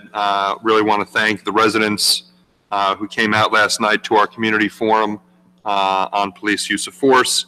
Erin Scherzer, who's the chair of our community board on police, did an outstanding job moderating that panel. I also appreciated our Maplewood Police Department leadership, Chief Duvall, Deputy Chief Sally, Captain Kish, coming out, responding to questions, addressing concerns, and really being willing to listen to the concerns and interest of the community. Also, we're very glad to have Tom Eicher from the Attorney General's Office of Public Integrity and Accountability, and he was able to provide a perspective, a broader perspective from the state and the Attorney General's office, and talk about some of the plans that his office and the Attorney General's office more broadly have around these important issues.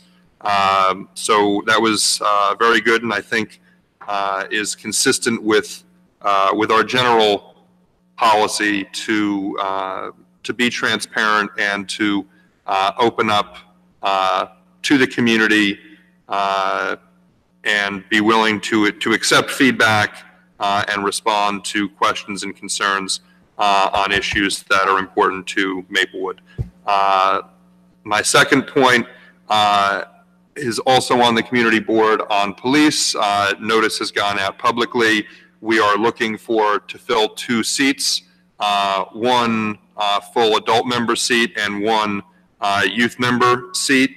And the youth member would be for ages 16 to 21. And those are due at the end of this month. We already have some people who've applied. But we're obviously looking to put the call out. Anyone who's interested in getting involved, that's a new board. It's just getting off the ground. And if you want to be involved in that important work, this is the opportunity. So please go to the website, get the application in by the end of the month. That is my report, Mr. Mayor. Thank you very much. I have 3 things. First, we are moving forward with our Sustainable Energy Alliance, Sustainable Essex Alliance Energy Aggregation Program. We anticipate issuing an RFP for electric generation service on February 8th.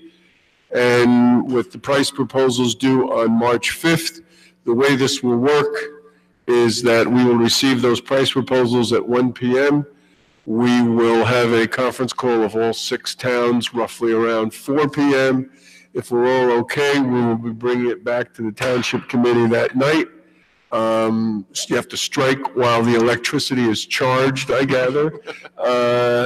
And so we will know on March 5th if we're ready to go, and we will pass a resolution or ordinance that night, whatever, or I guess a resolution that night accepting those costs. So, and then we'll move forward with our plan, and then it would take roughly 4 to 5 months after that. So we're probably talking about the summer to have this thing up and running. And Mr. Mayor, as lead agency, that's our decision then, Right. sort of in consultation, but then we're the one that ultimately passes. Correct. That's, Okay. the 4 o'clock call is to get the other towns on board, and then we're the ones that ultimately approve it that night. Okay, so you'll report to us that night. Okay, Yes. excellent, thank you. The second is that this Thursday, the Hilton Neighborhood Association is having its monthly meeting, and there is there'll be some activities related to Martin Luther King Day. I will also give an update on what's happening in town. So if you missed my State of the State speech, I will. It won't be as long as I gave, but I will talk a little bit about some of the things that we'll be doing, and that's at 7:30 at the Community Center in DeHart Park. And finally, this Saturday at 2 p.m. at the Woodland, there's a young people's concert featuring music of Peter and the Wolf and the Carnival of Animals. And the narrators in the Carnival of Animals, 2 of them are sitting here at this table, Mr. Daffis and myself. And I have to practice my role before Sunday. So come on out Sunday. It's a free concert for young people, and it should be a lot of fun. With that, can we get a motion to adjourn? So moved. Second. All in favor? Aye. And just so, Ms. Adams was not feeling well, so she had to leave here, so, okay.